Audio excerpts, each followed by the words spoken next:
is here. It's big. And it's closer than you think. It's not a tournament. It's what you don't see on TV.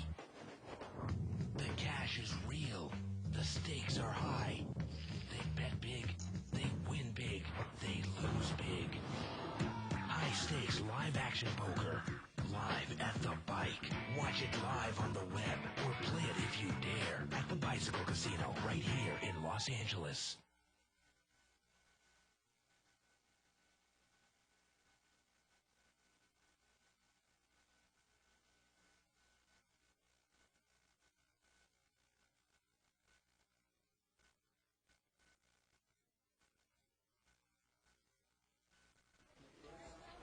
Hello, everyone, and welcome to Live at the Bike, brought to you by the Bicycle Casino in Los Angeles, California, the first and only webcast of real action cash game poker. My name's Bart Hanson. I'm here with Dave Tuckman, and we're going to do a little Tuesday night special event. These are people that have come from Orange County, which is south of LA. People not familiar with California. $200 no limit. They're all kind of all friends, but they're playing against each other like a real game. Well, they normally play together like in a home game, and they really want to. I guess they wanted to use it as a learning experience. So this way they could figure they could go back and see what everybody had. So 3-5, 200 max. Game's been going for an hour. Let's head over there. And I think all these guys have never been on the show. So that's always interesting. That's perfect. Let's do it. I got to tell you, I am feeling great. I was so exhausted yesterday. I felt like a zombie during the show. Went home, slept for about 11 hours. Feeling like a new man. Seat number 1, we've got Dave. And Dave is the guy who put it all together. I've played with him in the past. Played with him in tournaments. He wearing the Superman hat, not quite Superman, okay? More like, say, Supergirl. But hey, nonetheless, there he is. Seat number 2, we've got Janelle. And don't know Janelle at all, so it'll be interesting to see how she plays. We don't know a lot. No, seat number 3, we've got Daniel. Daniel also straight out of Orange County.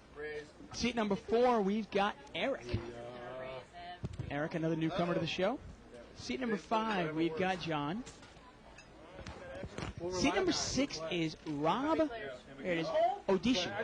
And Rob actually was telling me about he went to the. Now, Rob and Janelle are husband wife, by the way. Seat number 6 and seat number 2 are husband wife. And Rob actually went to Phil Hellmuth's Camp Hellmuth. Oh, really? Yeah, and he said that Phil might be watching the show, might even give us a little shout or something. Oh, cool. Really touted the camp, said it was great, really enjoyed it. So there you go. Seat number 7, we've got Pete. Seat number 8, we've got Raymond. Obviously not really giving much of an introduction on these guys because we don't really know the players. Always interesting for us. And seat number 9, we've got David. David chowing on some, looks like some shish kebab. Persian shish kebab there. And let's get to the game here. Blinds are 3 and 5. Should be a lot of fun. Yep. Button's over here in seat 1. I'm like the easiest thought there. And we're going to get into the next hand here, Dave. And, of course, we like to keep this show interactive. As always, you can email us, live@thebike.com. Questions, comments, suggestions, always appreciated. You can also follow a live thread started on the internet by going to 2plus2.com, spelled out. Click on forums, World Poker Tour, etc. Official Live at the Bike thread. What is today, the 9th? The 9th of May. May 9th. You can also become our friend on MySpace.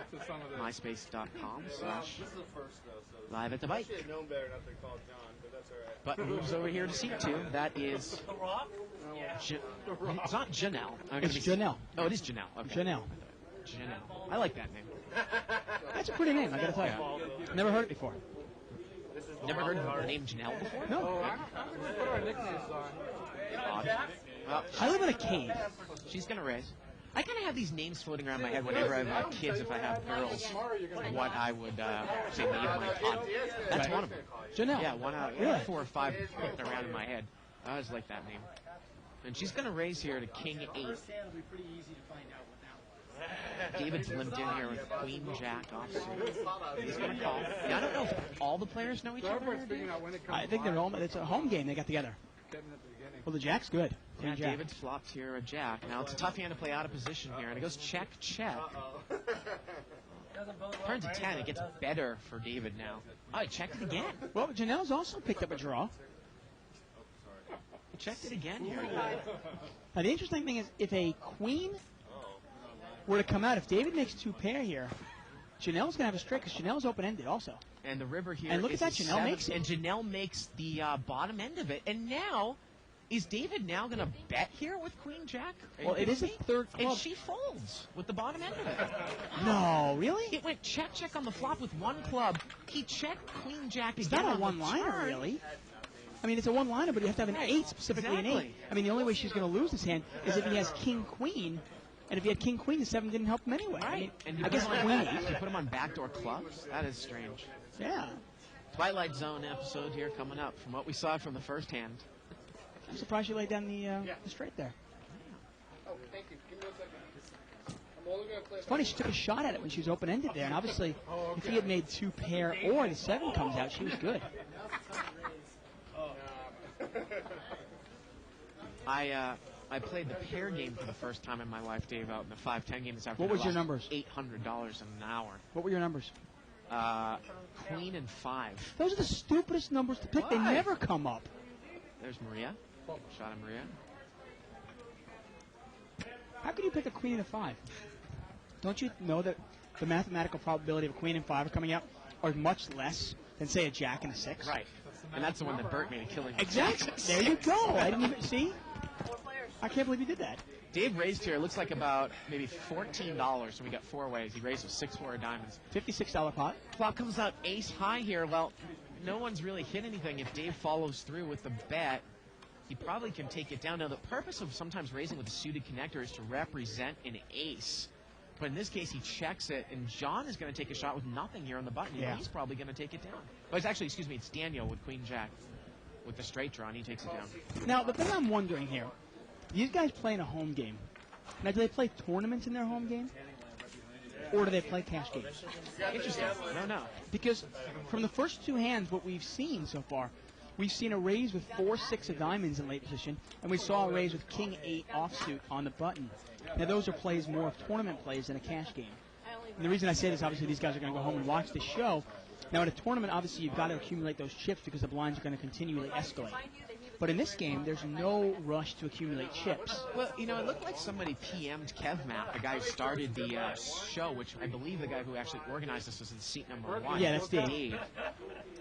Saying a lot of players play tournaments, and most of the players who play cash games. Some guys, this will be the biggest buy-in no limit they've played. And others, this will just be another 90%. Now, Daniel is raised here.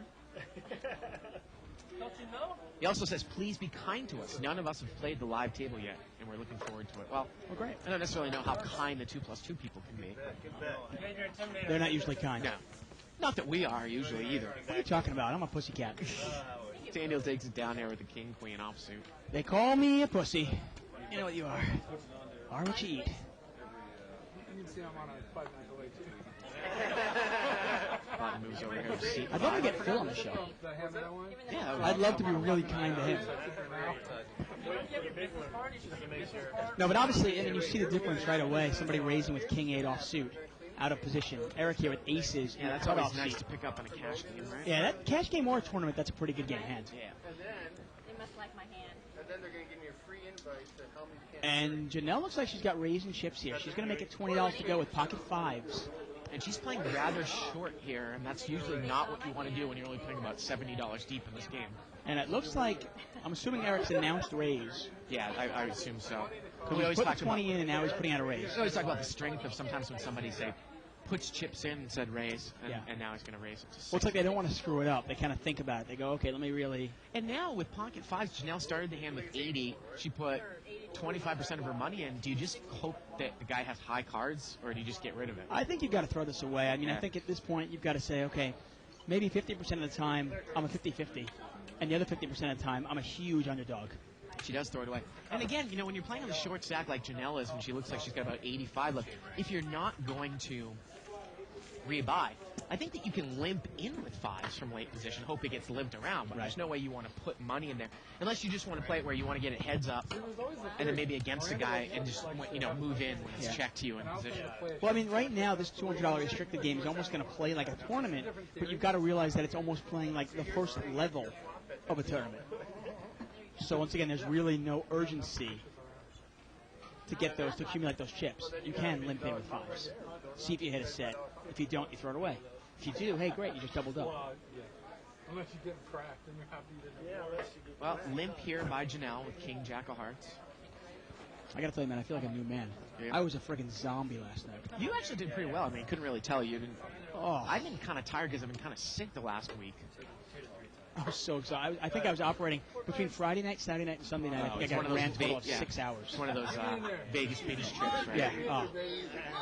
It's like we got four-way action here, limped around. Yeah, Rob's got the best hand here with Jack 10. Hard for him to know that, but it was linked around. Now these guys are all friends, so they might get a little rowdy. Yeah, I said, a couple of them were drinking Long Islands. I said, you got to keep that up. Well, it gets checked around here. Look at this. The turn's a 10, and now Rob's got trip 10s. Yep. Now, it's interesting. Seat number 7, Pete, has actually picked up the flush draw, and he's got a 3 in his hand, and he probably figures, the likelihood of anybody having a 10 or an ace is pretty slim. And he bets 25 here, Dave. I like the bet by Pete. I'd probably bet this, too, if I was Pete. He's a wild man. And let's see what Rob is going to do here with Jack 10. He's going to raise. Okay. Where is the button here? It's actually in seat 6. I think he has it. Yeah, there it is. Yeah. He's using that as protector. Yeah, we need to see that, Rob. There you go.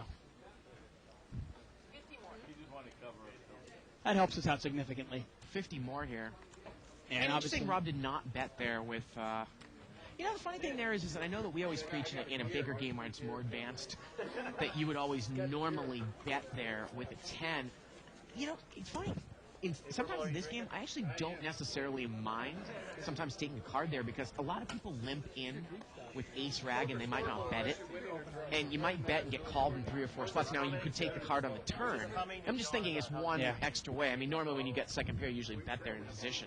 I agree with you 100%. The more I watch of 200, the more I play of it, I realize that Especially if there's an ace out there. Yeah, slow playing and check raising is probably the way to do it in this game particularly. Right. But just realize you don't want to develop bad habits because as you move up and you have more money, if you want to win big pots, you've got to build them up. You can't slow play. Slow playing in particular cases. Now, in that case, I'm not talking about slow playing. I'm just saying taking the card because I think maybe the 10 isn't good there because somebody might be in there with weak aces. Right. Yeah, That's no, what I'm definitely. saying. I'm not actually saying playing it a little conservatively. We'll get you next time. It was fun. But again, though, you should never slow play if you're deep enough in this game and you flop trips or set because no one will ever put it on you if you bet it out in Of this course game. not, right. Queen Deuce 4 here was limped around and Rob has got top pair here. Yeah, nobody else has got much of anything. A couple of clubs out there, but nobody's got them. I mean, if you get deep enough, Dave, where you can call someone with a pocket pair who raises when you think they have an overpair or even a suited connector and you flop a set or trips, if you play that fast, you're going to get all the money because no one will ever get away from an overpair. Never. Not in this game. And we see all the time people flop a set. Yeah. They check it, they check it, they check it, and then before you know it, the river comes around. The pot's so small, they can't really bet that much. Or a scary card comes up and kills their action. Rob has bet here. He's bet 10, and he's going to take it down. He doesn't want to play, and I think I'm gonna, if he's not gonna go, I'm like, no. So you're quitting on me. He goes, no, I'll play if you want to. I go, well, I want to. Getting word that right before we went on air, we actually had a set over set. Set of kings over set of queens. Again, you can email us at live@thebike.com. That's always tough to get away from, right? If you got a set of queens there, Yeah. Well, I king think comes out. they're saying that they were all in pre-flop, so Oh, okay. it doesn't make that much of a difference. The stack block was kind of weak, too. It was totally weak. No, I almost got satisfied with that. Next time. He ended up would have profiting about $1,000 instead of only profiting about $200 because that friggin' pair game. Everybody fired it up. I tell you, you could have asked me, man. I could have told you right away. Yeah. Queens and fives never come up. Watch this game here. You'll see. Raymond here is raised to 20 with ace-5 of hearts, and he's pretty deep. And you can see there, Janelle calling with a king-jack when Janelle's got about maybe $40 left. I mean, that is either a push hand or... Well, queen, jack, 10 here. Well, she's open-ended with second pair, and I think she's going to push it in. Yeah, she's gonna And go I in. like the play. Now, you wonder here, is Daniel going to get involved? Because he has the same pair that Janelle has, and he has the bottom end of the straight draw. Now, again, we talk about we don't want to develop bad habits, but if this was heads up and you decided to commit your chips on the short stack with king jack and you were heads up against seat 8, you might check call with king jack there on the flop because you wouldn't want to bet and scare out pocket eights who would bet there on the flop. Yeah, and there's no way you're going to get a queen out anyway with your your stack size. Right. If you're behind here, they're going to call you. Daniel makes the call here. The turn is a 10. And that changes nothing. The king still plays, by the way. And the river is a 9, and it still changes nothing. Nah, King Janelle jack is actually going to take straight. it down. King high straight. Yeah, the king high straight does it there. Oh, yeah, straight. There you go. But if you want in the end, Janelle could play a 2-pair Yeah, there. she can play 2-pair, obviously. Jackson 10s with a king kicker even beat his Jackson 10s with a queen kicker. Remember, it always kills your hand when you have a pair and then something on the board pairs a pair higher than your kicker because now your 2-pair is not going to play. Exactly. Which is a little bit, I mean, it's not that difficult to figure out. As you play, you'll realize it. But always something to consider. You don't want to bust the driver. I got to ride. The button moves over here to seat number 9. Like I said, I'm going to Chicago, Dave, on Friday. You're going Friday, right? The flight leaves at 6 in the morning, man. I'm actually going to bed early tonight so that I can wake up early so I can kind of go to bed early on... Tomorrow night? Are you not going to play all week this week? Well, Are you going to play during the week? No, I was It's only Tuesday. Yeah, you're right. I was going to go to bed early tomorrow night so I can get it. So I can go to bed early on Thursday. Wake up early Thursday morning so I can go to bed and get some sleep before the cab comes at 4 a.m. It's fascinating story. I was one day ahead. More on that later. But I might start the sleep cycle off a little bit already tonight. I got you. We got a chopped around pot there. It's almost like Bart knew it was going to be chopped around, so he started that fascinating story early. Actually, it was a raise. Daniel raised with ace 10. Oh, did he? Okay, took it down. Cash game. So yeah, you're going on Friday, coming back what, Sunday, Monday morning? Monday morning. I'll be here for Monday. I'm going to the Cubs game on Sunday afternoon. So Friday's Cubs show, against by the way, Padres. 10:20 No Limit Hold'em. I'll be going solo, but I'll have a bunch of guest commentators in here. Smorgasbord. A smorgasbord, exactly. Jonas, maybe Jason Kachitani, maybe Mike. You name it, they're going to be in the booth with me probably for 10, 15 minutes each. And I'm going to pick their brain and let them do color while I do play-by-play. 15. $15 raise here by seat 7. He's got queen 10 offsuit. It's always fun to see poker through the eyes of somebody else, just for a couple of minutes. Seat 8 is going to call here with 7-4 diamonds, Dave. And again, I mean, you've got to be pretty deep to make that call. Yeah, and Dave is going to call with 5s. And it's not the issue for Raymond, it's Pete. I don't think Pete is deep enough for Raymond to make that call. Probably not, you're right. 5-way action here. 9-8-3. And Janelle has chips. She's going to bluff at it. She's betting. Well, She's actually, got she's second got bottom pair. She's bottom pair. She's going to take a shot at it. $25 here. Now, the Puts funny Daniel in a tough spot here. He's got the 8. The problem is he's got all those players behind him. I don't think he can call this. I mean, would you call this with 3 players No. yet to act? Especially with a lady. We don't mean to stereotype betting from up front, and women usually it just tends to mean that they play a little bit tighter. I mean, she's betting right into the razor, right? And look at this. Pete's He's actually called called. with a gut shot with overcard. Yeah, well, And obviously, it gets Dave out of the hand, turns an ace. that doesn't change anything. Janelle is still good here. Well, she's going to check. Let's see if Pete can use that ace, and he's going to push it. Not the card I needed. He bets 100 there. And how much money does Janelle? Oh, she's got a stack there. That's a good bet there. She won the hand with King Jack. That's a good bet there by Pete with Queen 10 if he was going to stay in there, because obviously if he thought that and this is pretty advanced, if he thought she was betting out with a 9 or an 8, a jack would make his hand, a 10 or a queen would improve, but he also could use a king or an ace as a scare card. So he could use all those cards maybe to bet her out of the pot, right? Well, it's difficult for him to put her on, say, King 3 like that. Right.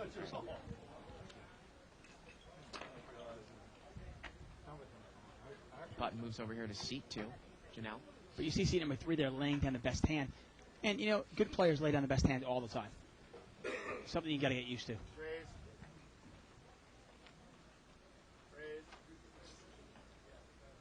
One player per hand, sir. And Janelle's got King Jack on the button. I imagine a raise is going to come out of her here. But she just limps in. Wow, okay, that's surprising. Now Daniel's going to just call. Eric's going to tap the table, and we're going to see this 3 ways. Pot's $15. And there's the king, and you wonder, is Eric going to get in trouble here? Remember, it's a pot that is limped around. If I had King 6 here in the big blind, I'm probably going to throw money out of here. Of That's course. 15. Let's see what she's going to do. She's going to call. You got to look at that. You know, if you're Eric, what is she called with here? It's not really that draw-heavy a board, except Broadway straights. The turn's a jack, and she's made 2 pair now. Well, the only question is, what would she limp in with on the button, right? Well, he bets 25 here. And this is a great spot. If I'm her, you might want to mini raise this. Yeah, Well, she's she's just going gonna to call. Kind of Because there slow could be a playing lot it. of scare cards. And the river's a 9, and I got to tell you, that's one of them, because anyone with the queen would have a straight.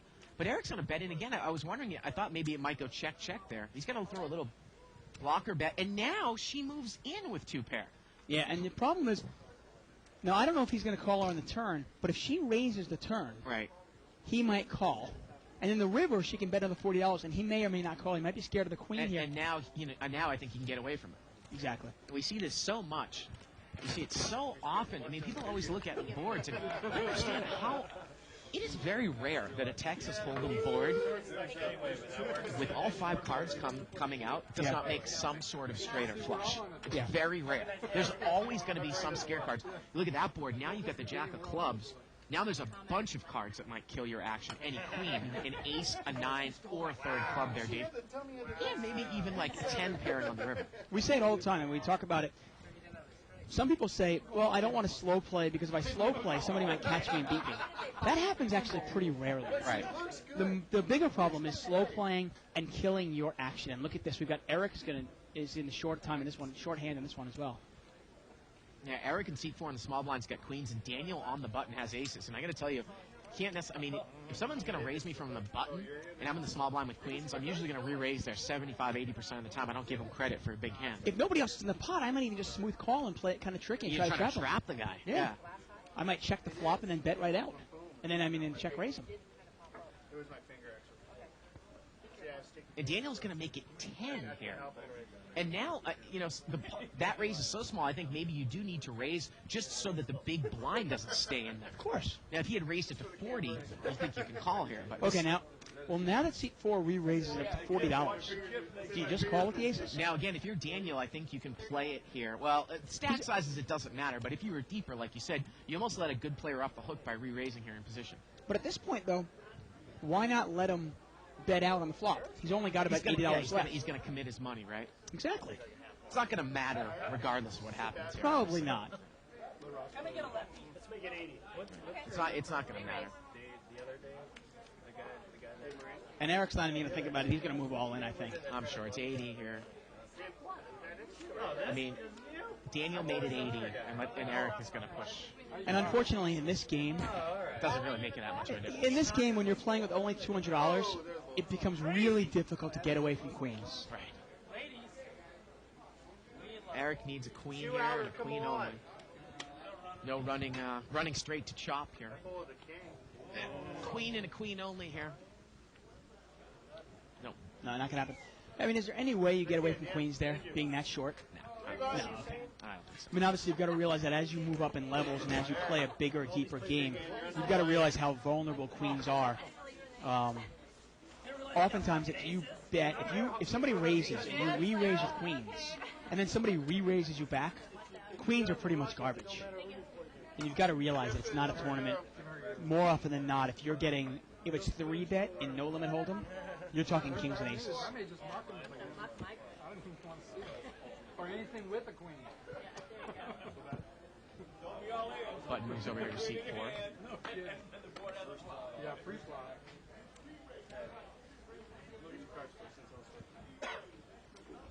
Janelle's got king jack, and that hand's worked for her a couple of times. You imagine she's going to raise it if it gets to her. And it is, and I'm thinking another $15 raise in here maybe. No, she's going to limp in here. It's interesting. She's limping in with king jack, but she's raising with pocket fives, and I think it's almost the opposite. King jack doesn't really play well multi-way, unless of course you're flopping kings and jacks. Well, we had a guy in the 2+2 thread that say that she is mainly a tournament player. But there you go. I mean, she's playing it obviously more like a tournament player. Makes a lot of sense. And look at her. She hits another king. Yeah, king She's 8, on 6. fire. Yeah, really. And You owe me one. she's going to bet. That's 20. Give it to him. Anyone but Ray. And I don't think Rob is going to get involved here with ace high, is he? But it is her husband. Maybe he wants to give her a bad beat.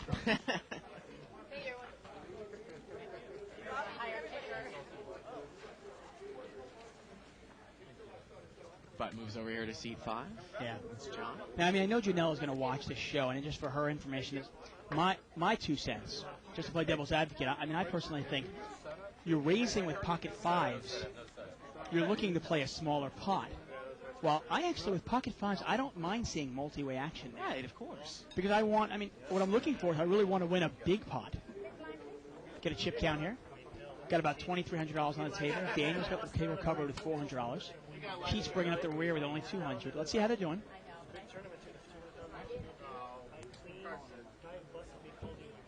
And Raymond's the big winner so far. He's up 140. David up 75. And I got to tell you, isn't seat 3 up a little money? I mean, he just won a big pot with aces. So. And I guess he was down from earlier because he lost. I think he's actually the one who lost the set of queens. Ah, I see. So that breaks him even. Yeah. Eric down 200. And we'll keep track of this all night.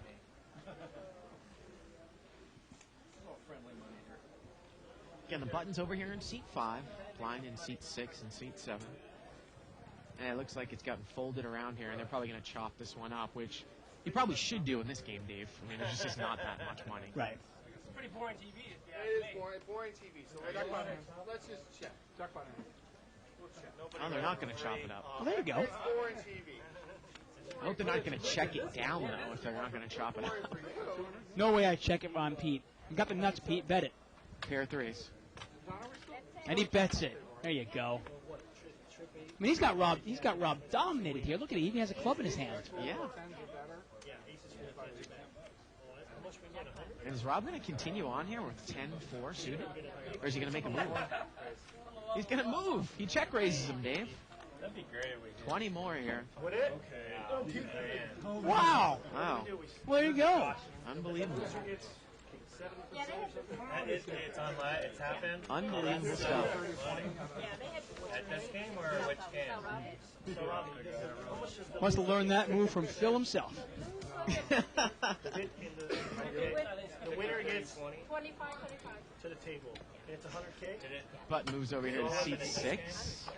What is that? Wow. You beat me, brother. That's one time I cut out. Again, we are going to live the Bikers Spread live cash games every Monday through Friday Water is well drank from beer. 6 to 10 Pacific time, Dave. Buy the food. And Raymond's got ace-king here in seat 8. He's in the big blind. Always interested to see how to play that in the big blind. We're going to raise here 10-9 offsuit, kind of in middle-ish position. He's going to buy himself the button here, Daniel.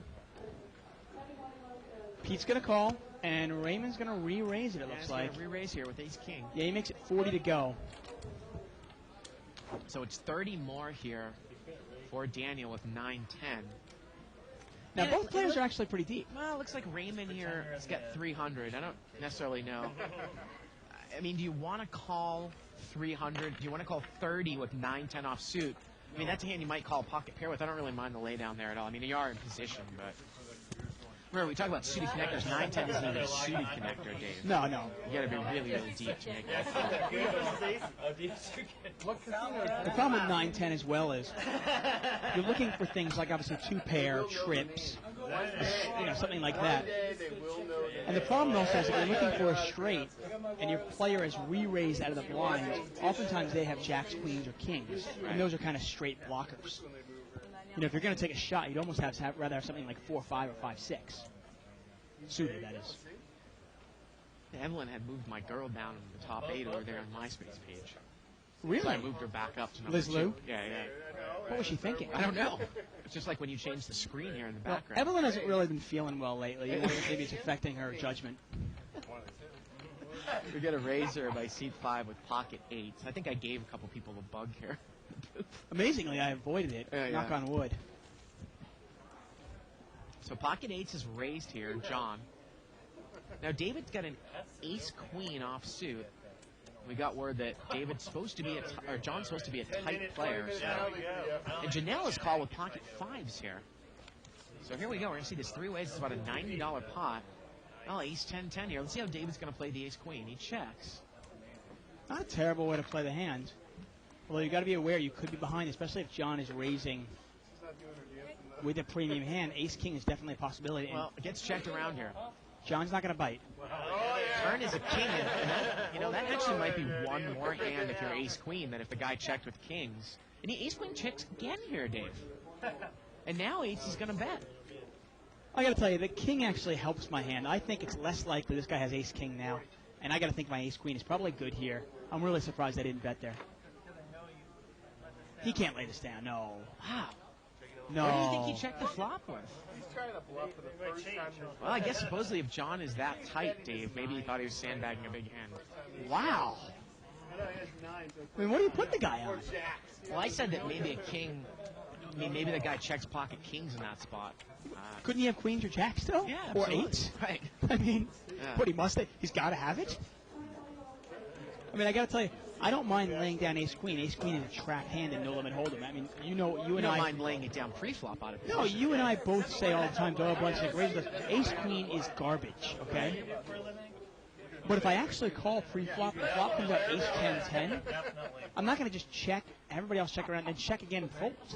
I got to put some money in there, find out where I'm at. Although, look at the biggest scandals in history is always involving banks. Button moves over here to C8. I mean, I think you can. Attorneys helped them. Playing this game tight is the way to go. But you got to be willing to put a little money in there, you know? Absolutely, at least for informational purposes. My goodness. Attorneys were their agents. I mean, if seat number 9, David, if he bets at all, if he ever puts a penny in the pot, he wins.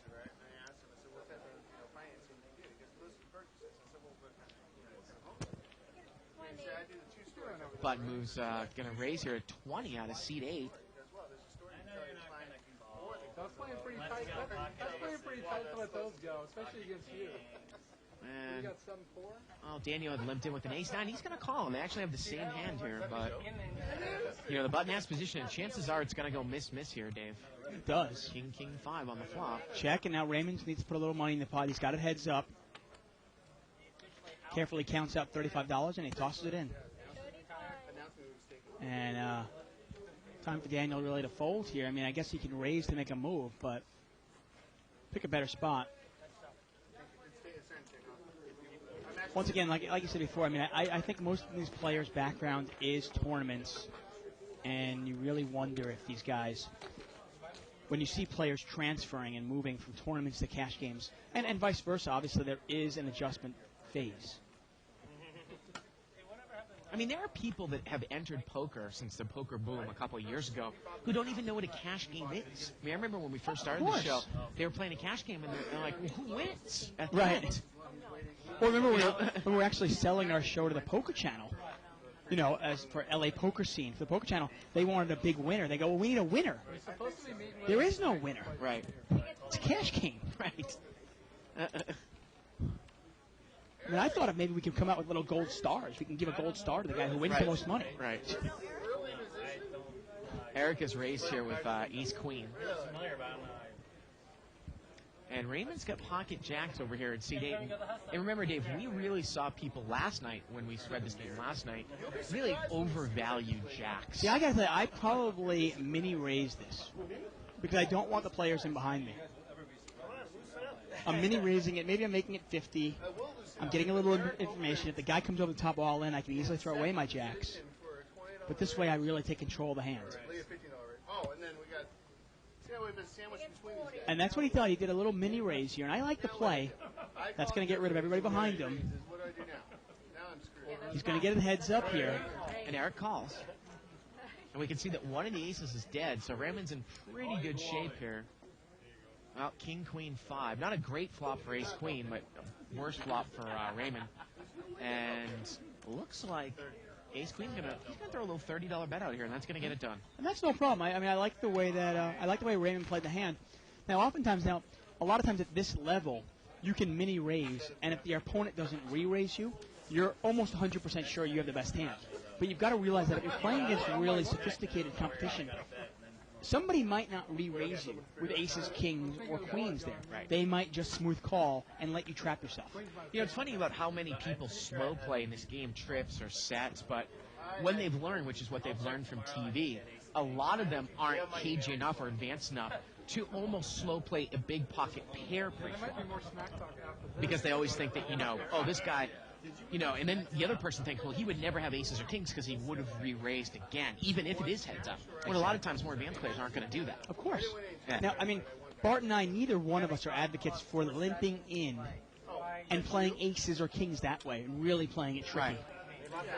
But there are certain cases where if somebody raises me, or if I raise and somebody re-raises me and I have aces or kings, and it's heads up, why not call? Right. You had an overpair on me the first time.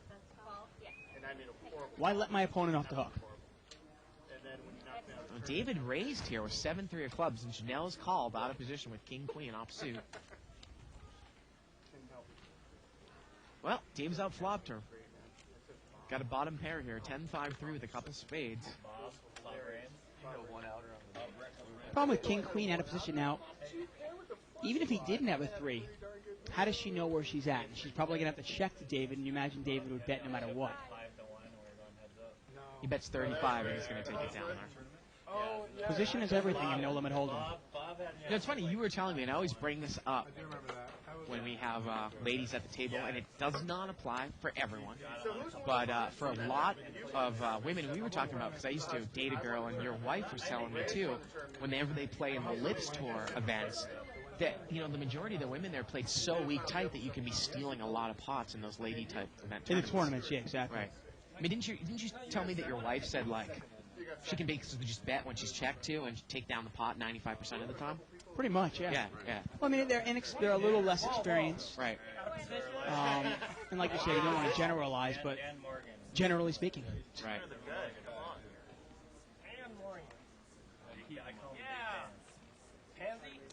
I mean, my wife used to. She said she remembers when she first started playing.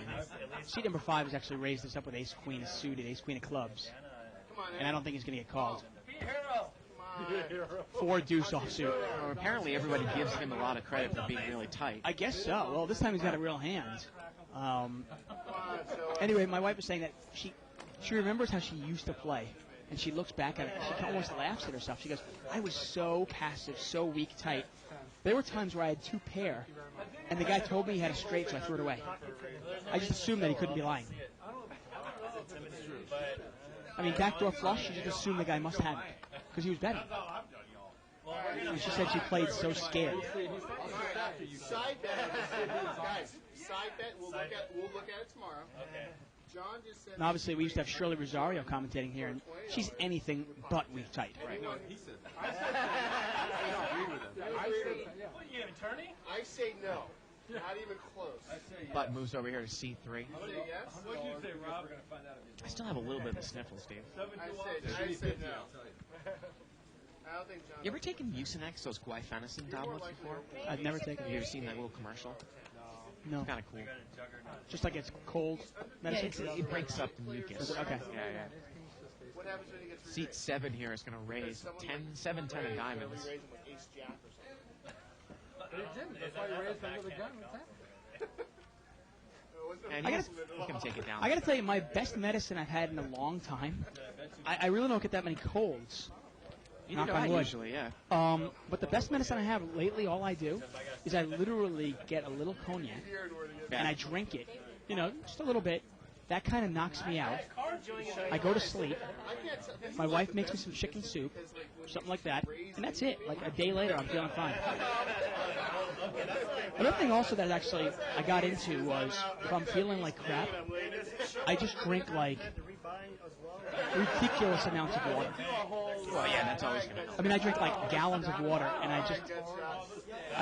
guess theoretically you're peeing it out of your system, whatever you have.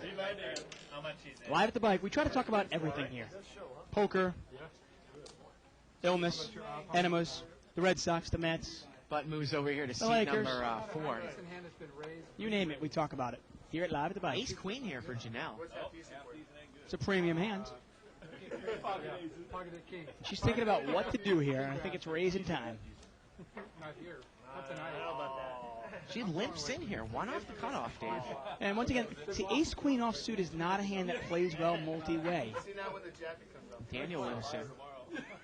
Yeah, but usually like a tournament player was going to definitely overvalue that hand. I mean, a lot of guys will push with that hand or call an all in with that hand. Yeah, it's not a hand. I mean, especially when you're that close to the button. I mean, I think you can raise there, at least buy yourself the button. That way you're in position on all streets, and you're just facing the blinds if anybody even calls you. Four-way action here. Oh, it's a three flush. Now, No tequila for me tonight. No, right. And now she does not have the best hand, but if she bets it with the ace of hearts, she'll probably take this down. I mean, Daniel's got a king six of clubs. She's got overcards and the nut flush draw here.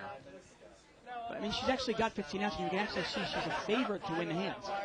She bets 25 here.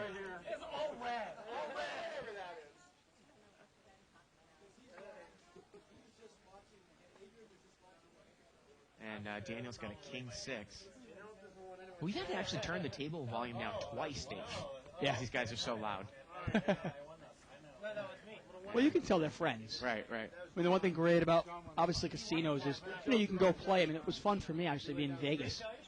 5 and 6 of my buddies, we were all playing, the same table, which is kind of cool. Yeah, we can't be getting info now. Although I got to tell you, nothing kind of replaces just having a home game at home. Really? Yeah. I mean, I got to tell you, I had a lot of fun just playing. I remember when you came over, Shirley came over, Isaac came over, my buddy Matt came over, and we just, we barbecued up some little Korean ribs and stuff like that, had some beer, played some poker, played some Madden. But moves over your C5. I got to tell you, one of the best things I remember from that night is Shirley and I playing a heads-up Omaha tourney, because that's going to give me a little practice when we kind of, meet heads up in the World Series of Poker at a final table. I actually beat her. I would love that. If you guys met heads up, Yeah. that would be super. I'd be sweating you both. I don't know who I'd root for, though. Man, that'd be tough. I guess whoever's going to give me a bigger percentage. Well, now Janelle, she linked in with ace-queen, 1 off the cutoff before, but now she's going to raise with ace-10 of clubs, 2 off the cutoff. And I don't mind the raise. It's just. I don't mind the raise either, but ace-10 of clubs actually doesn't play Right. that badly multi-way. No, I just wonder if she thought she was slow playing the ace-queen before. Yeah, and she's going to win this. Yeah, I don't remember who Adam was, but his She takes it down.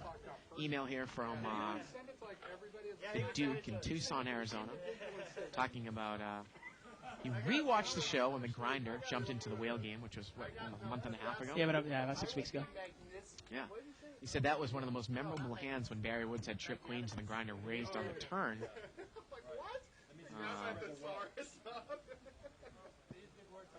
And one of the other, set of incredible hands he saw was this past Wednesday with Jay Katsutani and Mike. And Mike misread his hand. Mike misread his hand. Jay made Classic. the flush when Mike had trips. It was pretty crazy.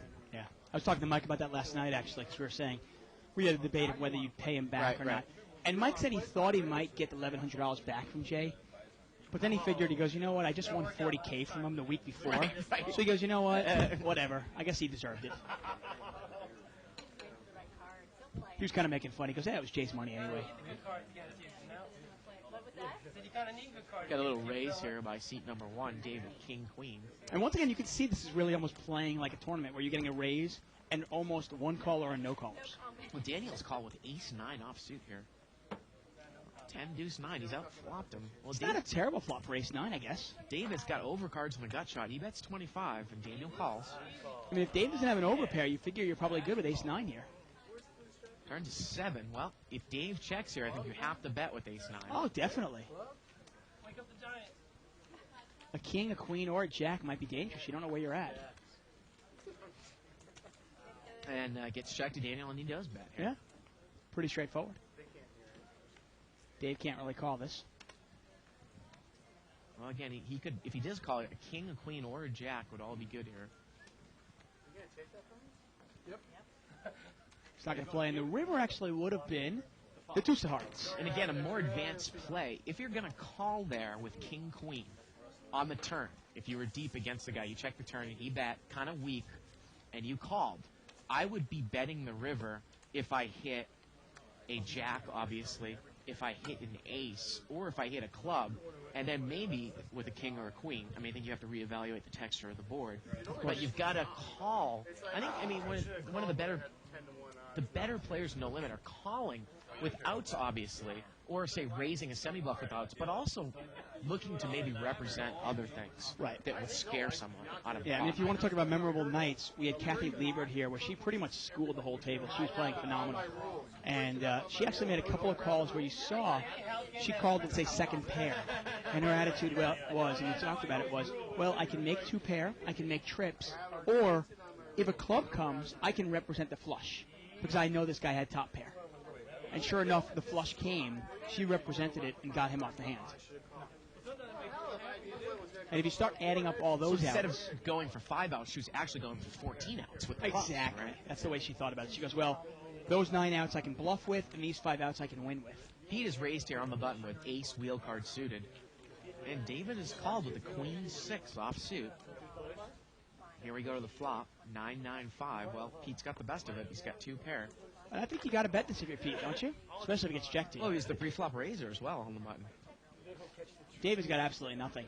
I'm surprised David actually called the raise with queen 6 offsuit. I mean, heads up, there's no way I'm calling a raise king. Well, look at this. David's going to make a move on him. He check raises here. Makes it 15 more. Now, again, obviously, you know, it's funny. If anybody at this level let out in the flop, you don't put them on a 9. Even with this board not being connected, even if somebody check raises here, I don't necessarily think they might not have a 9 here either. Couldn't have pocket 7s? I mean, he did call the raise. Turns a 4. And David's got absolutely nothing. I mean, he needs a 6 or a queen on the river. This is a stone-cold bluff. But the only funny thing is you really wonder is, David called the raise. Isn't it possible he has 6s, 7s, 8s? And might he play those hands exactly the same way? He might. David has bet 50 here. I mean, Pete can only beat a bluff. There's no draw on the board whatsoever. I got to tell you, at this level, I'd probably lay down the ace-5. Call me a sucker if you want. Looks like an average. Looks like an average.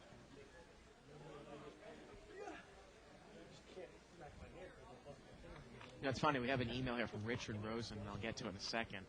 I don't know if Pete can really call. I mean, he's going to continue. Again, these guys definitely know each other a lot better than we do. Maybe Dave's a habitual bluffer over there. Oh, exactly, yeah. I mean, obviously, we have no idea if Right. David likes to bluff or not. We know he doesn't like to bet ace-queen with a flop of ace-10-10. Right, that's what we've seen so far. I mean, that's the only thing. Yeah. It's just kind of funny when you look at the way some people play hands. You know, ace-queen, no, he doesn't want to put his money in there. Right. But with queen high on a pure bluff, I'm going to throw money in the pot.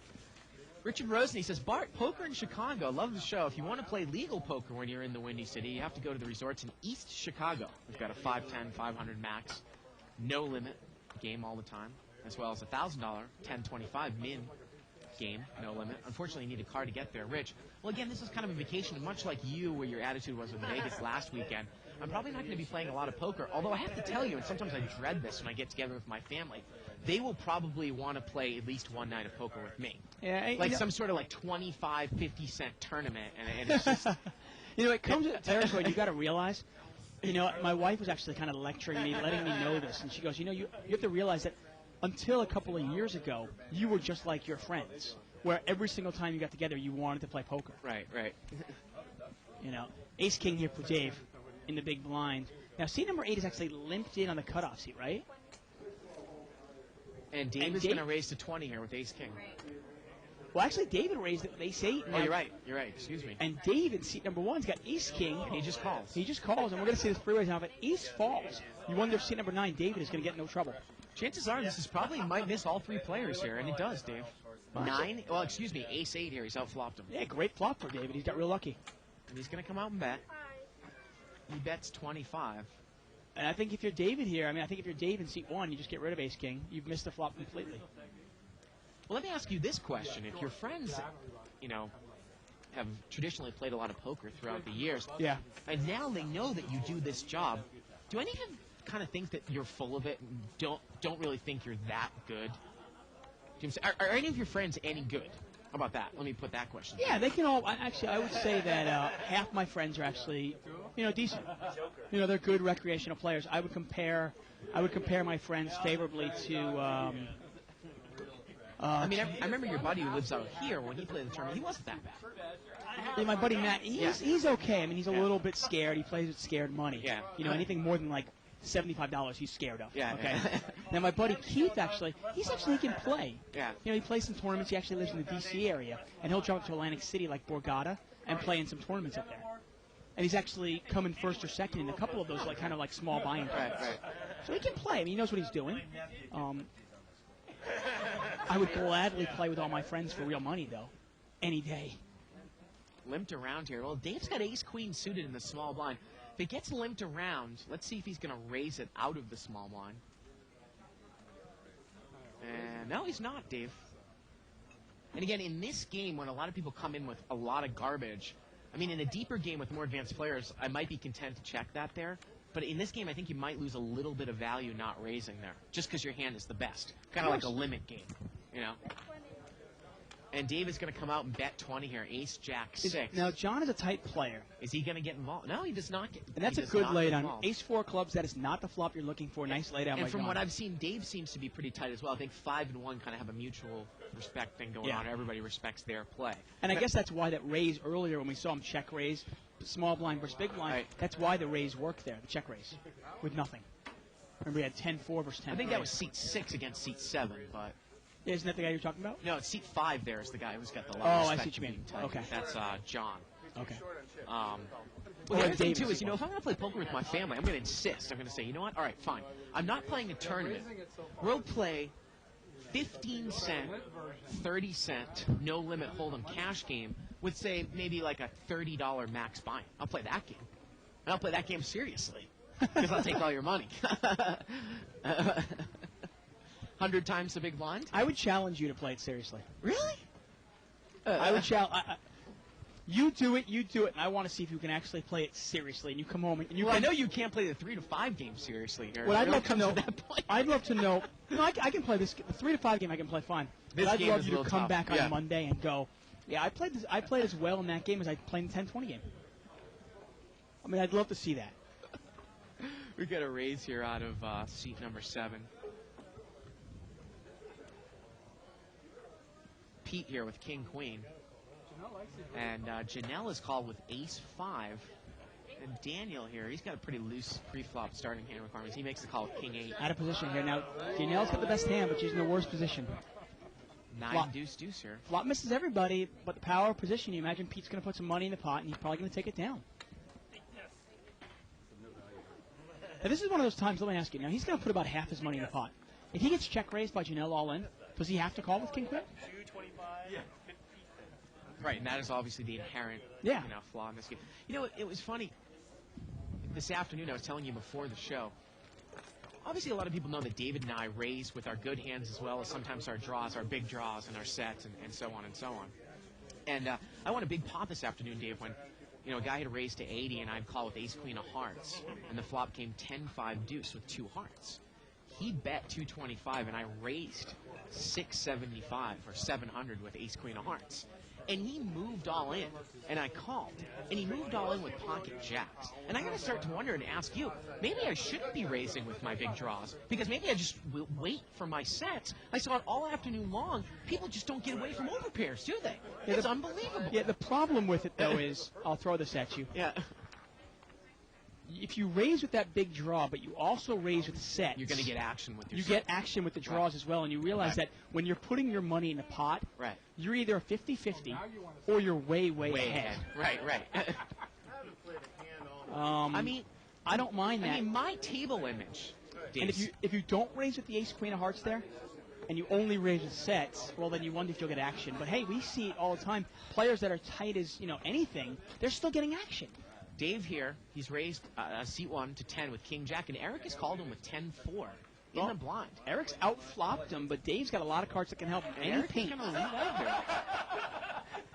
He's going to lead out here to 15. I got to tell you, if you're Dave here, you can take one off. Any picture card gives you the win. And he makes the call. Turns at 3. Well, Eric picks up a wheel draw now. And he bets Eric's 25. Gonna keep flying. Wow. And Dave really got no information there. I mean, unfortunately, you really got to throw that hand away. Yeah, I mean, call me crazy. Go ahead. And I know you think I tend to have a little tighter image than you at the table, but lately if you raise with pocket jacks and I call you in position and the flop comes up 10-5 deuce with 2 hearts and you bet into me and I raise big, are you going to move in with pocket jacks? Are you friggin' kidding me? I mean, is that your play?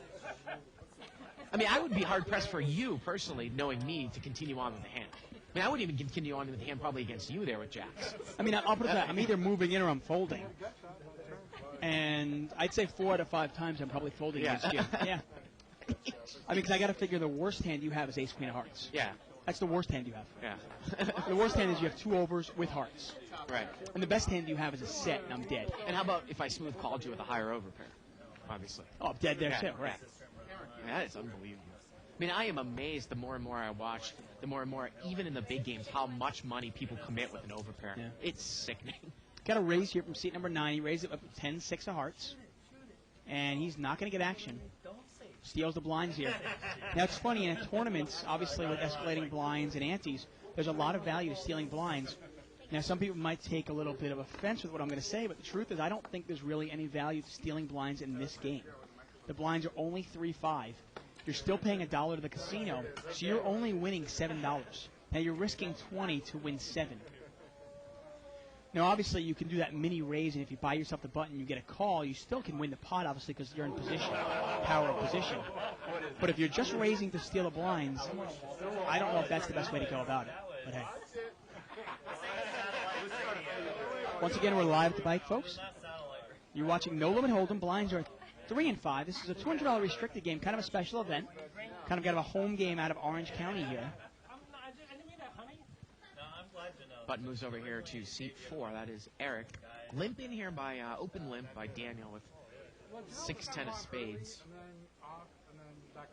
And again, I mean, you have to have such implied odds to play a hand like that. If nobody else is in there except for the blinds, there's really no point to play that hand. Because the blinds are going to have to hit it big with you hitting it big. And what are the odds of that against 2 random hands, Dave? Ace, king, jack here. Yeah, they both check to him. Daniel's going to bet. Now, is there any way you might just... You might think your king is good here going, wait a second, this guy limped in. Would he limp in with an ace or a king? Rob's not going to get involved with that. I had an email here from Alexander Leapy. Is it Leppy or Leapy? Said, I just started to watch Live at the Bike. I've got to say, it's an exciting time. Bart and Dave are a blast to listen to. You guys pump me up to come down and play every time I watch. So can an average Joe come and play against these guys I'm watching now? Yes. Yeah, even an average Alexander. Yeah. Absolutely. So come on down. Just make sure you come early. This game does fill up quick. We do it Monday through Friday, 7 to 10 Pacific time. And depending on what game you play, what level you're comfortable playing at, I would get here probably no later than, say, 3 o'clock. Put yourself on the board, maybe even 4 o'clock. We like to get the game down by 6. Seat number 3 here has got ace, queen of spades. And he is going to raise. He's going to make it 30 to go. Take a chance.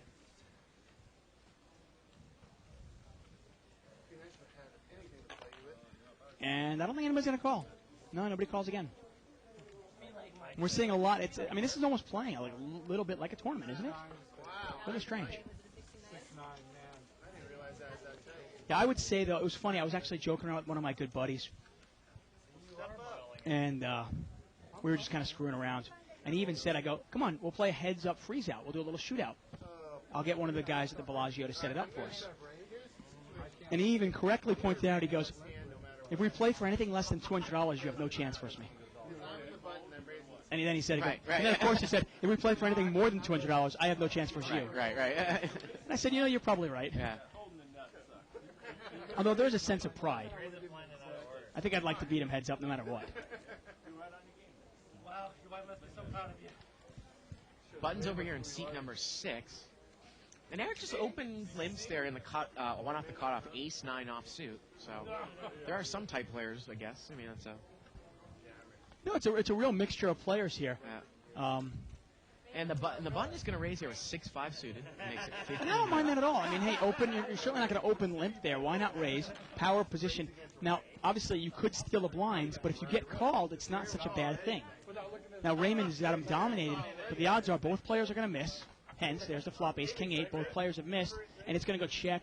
Well, that's where Rob missed it there. Yeah, Rob check bet. Rob kind of chickened out. Well, now he's at a 5, and now he's the best hand. Now Raymond's open-ended here, Dave. I think Rob needs and he goes to bet check wow. again. Raymond has a lot of cards he can hit. That's not one of them. No, and Rob's going to win this hand. I imagine that's something Phil Hellmuth did not teach him. over at Camp Helmuth. Well, I hope for Rob's sake that Phil Hellmuth wasn't teaching him anything about cash games. And now Raymond is going to throw a little bluff bet out here at the end. He's going to bet 20. But then again, Phil Hellmuth's only lost 2 sessions in the last 2 years in any cash game he's played. And he folds a 5 there. Yeah. Now, I got to tell you, okay, Rob, now, we're trying to keep this show as obviously an entertaining, but also as a learning tool. Right. And if you're watching Rob's play there, you go, okay, certainly no reason to open limp with 5-6 of spades, right? Now, you use your image, your tight image, and you raise it up with 5-6 of spades. Great play. You get one caller. Okay. The flop misses your opponent, so he checks to you. You don't even need to look at your cards. It's an automatic bet. As far as I'm concerned, it's an automatic bet. You cannot play scared of a check raise. If your opponent check raises you, well, then you throw your hand away. You have no problem with that. I imagine Phil Hellmuth would probably bet that 4 out of 5 times, and I would imagine that Rob probably should have as well.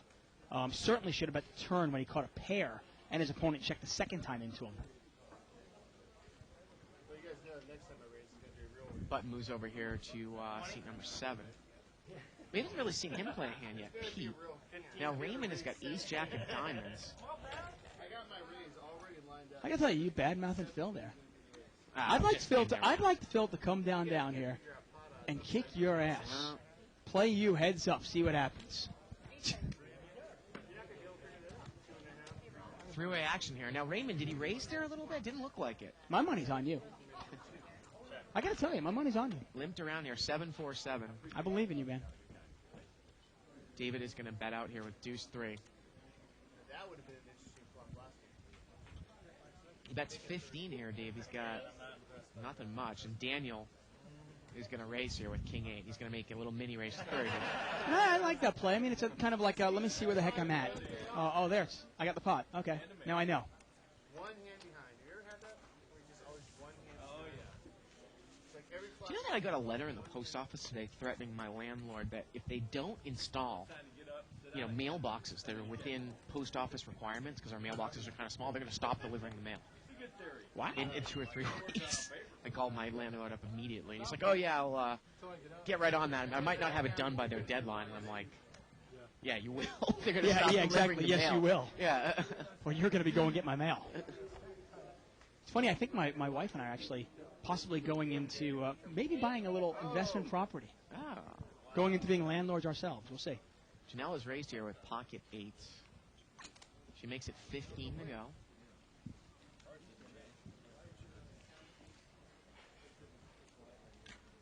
And she's going to take it down. This is Brown. Janelle takes it down.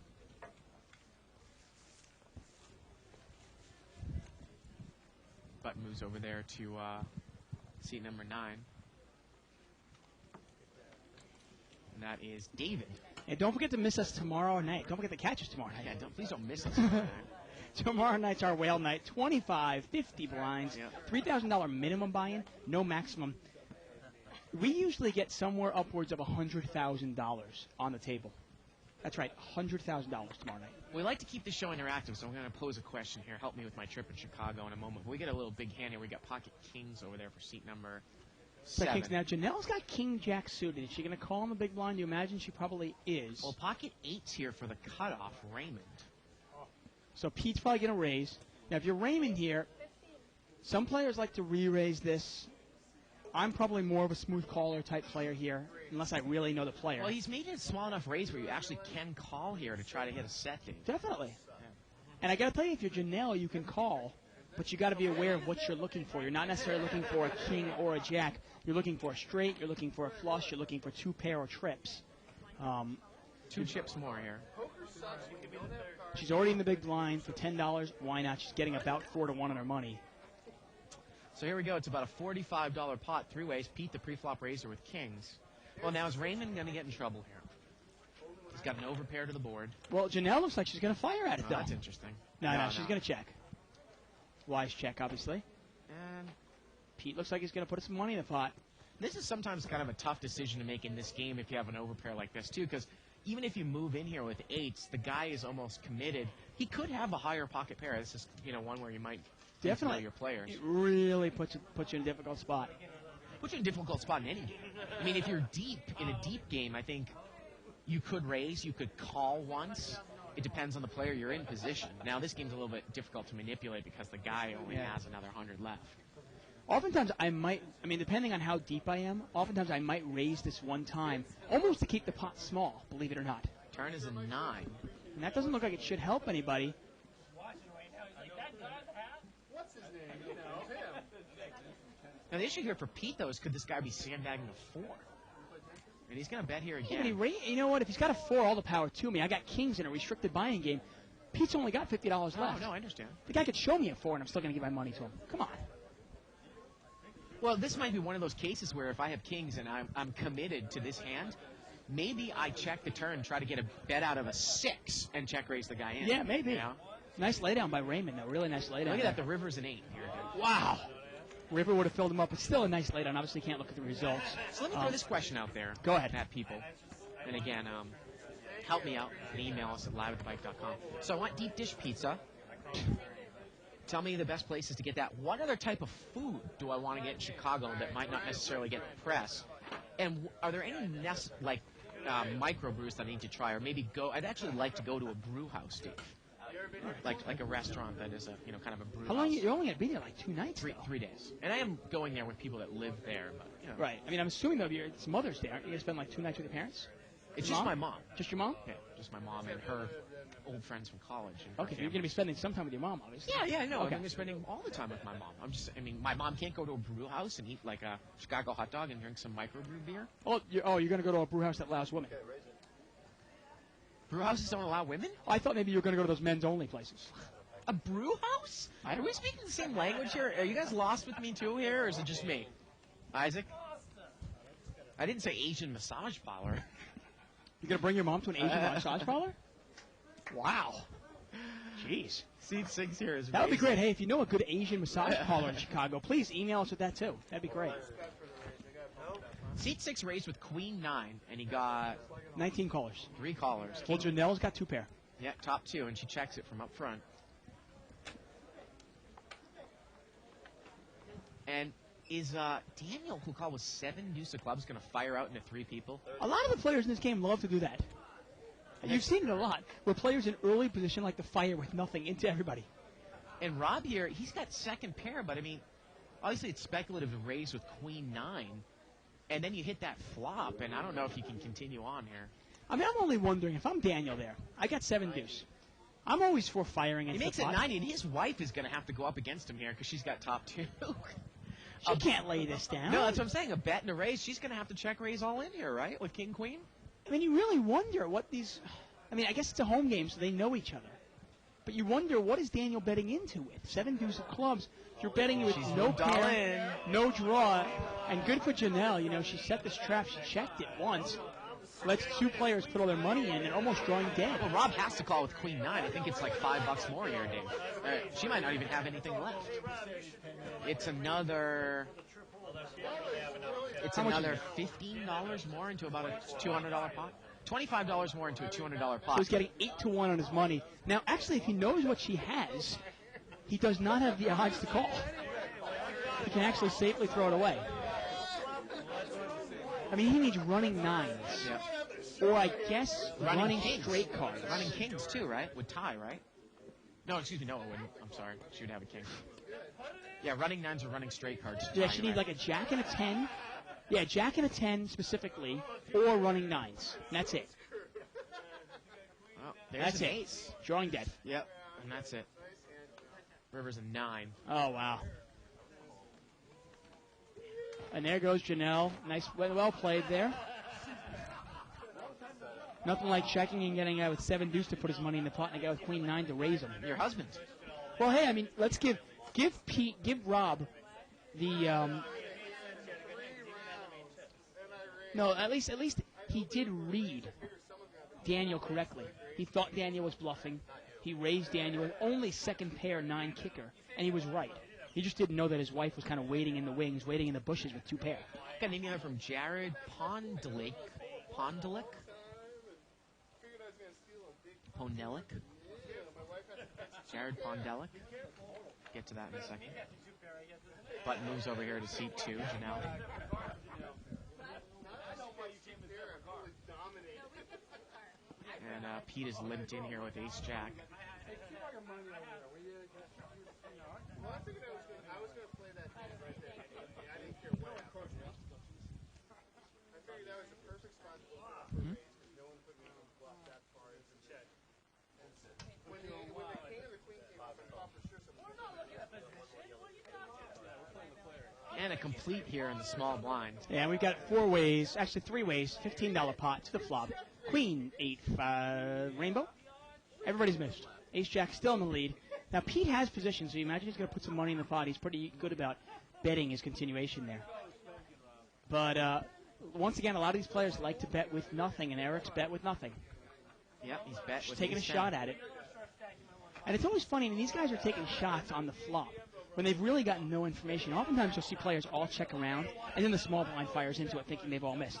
These guys are firing on the And flop. Pete is called with ace jack. Wow. Yeah, I mean, Unbelievable. Eric has bet with no pair, no draw.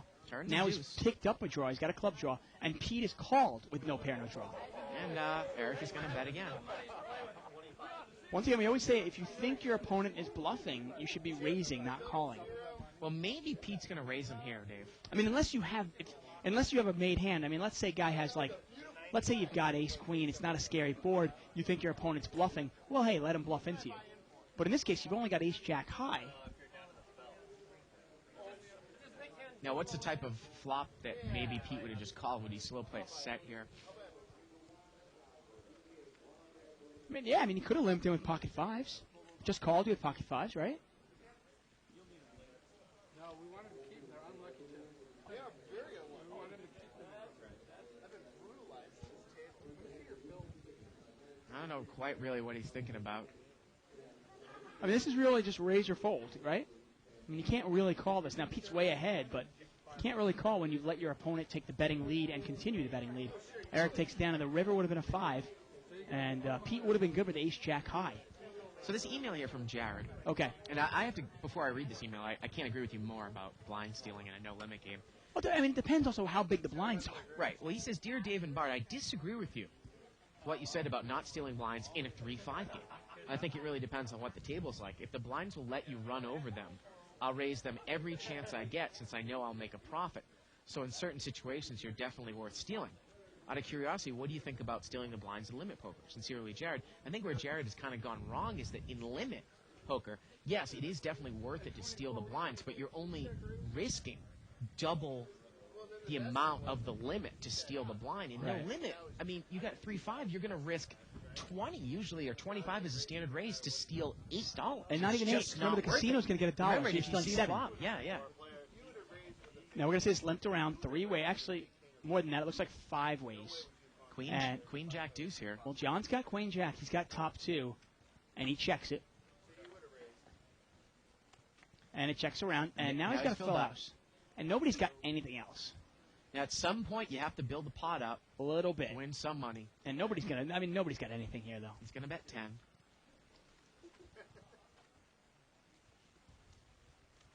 Now, John might make a case where kind of the old Dr. Beebe school of thought, you know, I would bet out in that flop, but a lot of those tight guys say, you know, if I bet, no one's going to call anyway, so I might check it once. How I would usually play that is I would bet, hope to get called by some sort of draw, then the turn comes a jack, and then I'm going to bet weak, and hopefully somebody's still going to call me, hopefully with a queen or something. Well, they might even think you're weak tight. Maybe they can get you up the hand with a raise. Build the pot up so that you can now bet more on the river and give them, say, 3 or 4 to 1 and call a river bet. Yeah, no, you're 100% right Yeah. there.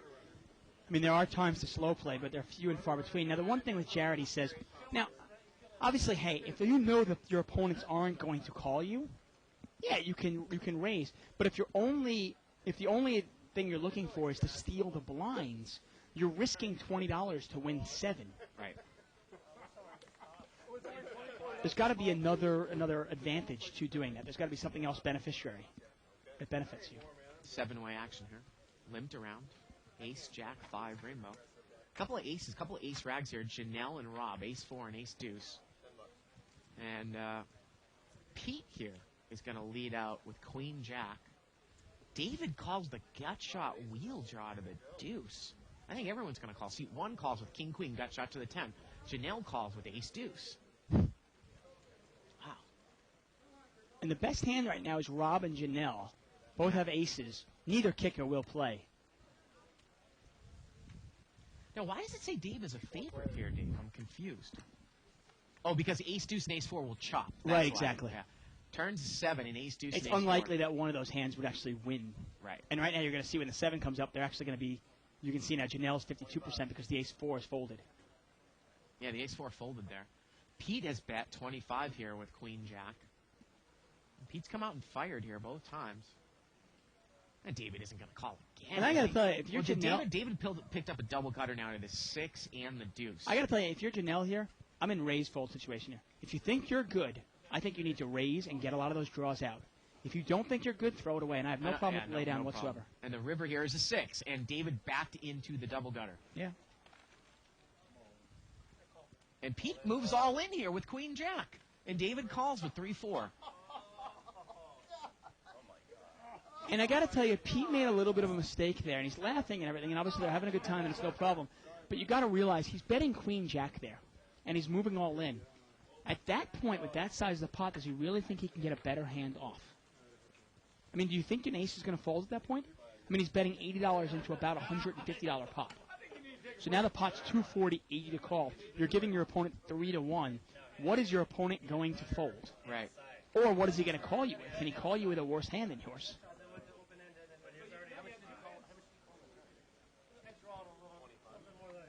Now, obviously, there are times to steal the blinds, and I'll give you an example. Let's say in this game, the blinds are 3 and 5.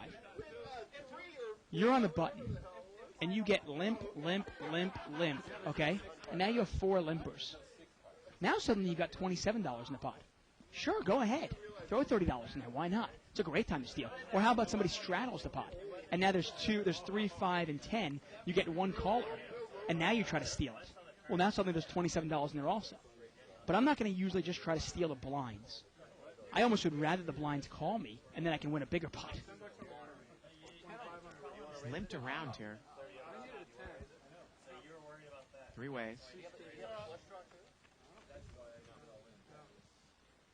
And a set of 6s here for Eric. It's a 3 flush. And Pete here has got bottom 2, Dave. Look at this. Queen 4 and a set of 6s. Now, what might control this pot a little bit is the fact that it's a 3 flush. But another case in this game is you might actually see players fast play their 2 hands where, on a rainbow board they might slow play because there are 3 clubs. Definitely. Let's see how they play it. It's always interesting here. Now, Pete has outs. Eric has bet middle set here. He's bet 15. A 4 would be the worst card in the deck for Pete. Yeah. A queen would be the best card in the deck for him. Even at this level, usually players are going to bet big hands with a 3 flush out there. Definitely. They're scared of the flush. And just a check call here by Pete with queen 4. You wonder if Pete might lead out on a non-club turn card. Or maybe he's just waiting for the check raise all in. He checks. Now, the problem here for Eric in a deeper game, if I bet here and a guy raises me, he played it like he flopped the flush. I mean, that's part of the problem here. I mean, you'd be hard-pressed to get off of the hand. Well, now Pete mini raises him. Now you can easily still call with 6s. Call. I might raise this. You could raise and maybe take a showdown because you could only get re-raised by like, say, the ace or ace-high club. You never know, though. Sometimes at this level And in the game, river's a 4th club. Wow. Yeah, now, you never know. Sometimes at this level in this game, people will commit with, say, ace-queen with the ace of clubs or even queen-jack. And it's going to get checked down here, Dave. 2 pair. Eric takes it down with a set of 6s. And Pete's lucky he only lost that much. Oftentimes it's a little bit difficult. I know sometimes you're in the school of thought where you normally are going to bet the turn there. If I've got a good read on a guy that I think he flopped a monster and I've got a set of 6s there, and I think he's really looking to check raise the main flush on the turn, I might check the turn and take a card. Not a bad play at all. Yeah. Especially if you put him on a made flush. Yeah. If you think this guy is sandbagging a flush and you have a set, yeah. Oh, man, if you can pair that board, you're huge. Because you don't want to bet yourself on the turn, and then the guy haven't raised and you can't make the call. No, the only problem is that once in a while, if your read is wrong, you've now induced a bluff on the river, and you wonder if the guy bets into you, can you call? Well, I think that, if you're also doing a kind of we get pocket aces here for Dave, you're doing kind of a pot control thing where usually you can call. Problem is that if a 4th club comes off and you've let somebody with a weak club get there. Yeah, you've got to realize if a 4th club comes out there and the guy bets into you, you might have to throw away your set. Right. You don't want to lose a lot of money letting your opponent get there. Dave has raced up here with aces. Yeah, he made it $30 to go, and you said this is the guy that does have a lot of respect at this table, and I don't think he's going to get called. And he doesn't. Nobody really had much of anything.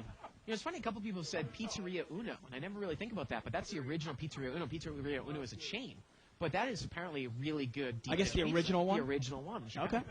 I think that some of the other chain ones are pretty good, too. You don't like the deep dish pizza there? I mean, the ones in L.A. suck.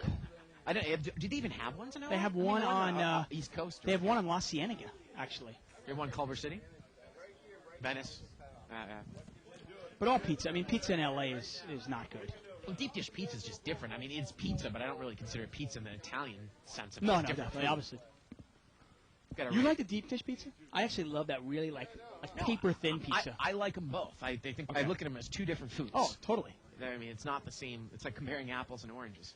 Got a raise from John here in seat number 5. He raised it up with King Jack Yeah. and got called by one spot in the big blind, right? Oh no, he's still David waiting. hasn't called here. He hasn't called yet. And this is a hand that you got to realize John is call raising you, and David's going to throw it away.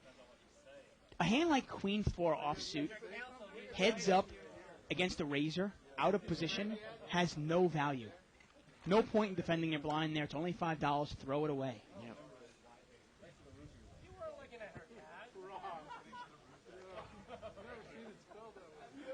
This email here from Polly says, the first time I was in Chicago, the very first place I walked into was cooking up a local delicacy, a big electric skillet of sheep eyes.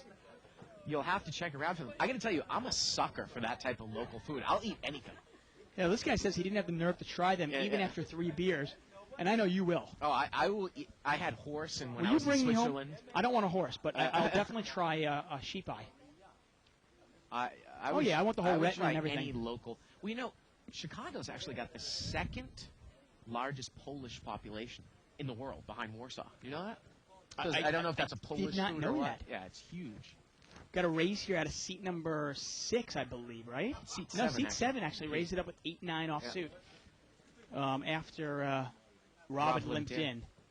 And he's got an open-ended straight draw here, 760. He's actually the favorite right now. I want to say he's actually the favorite with this flop, isn't he? No, it's about 50-50. But I don't think Rob can call. 50-50 because Rob has one of his 10s as an out here. There you go.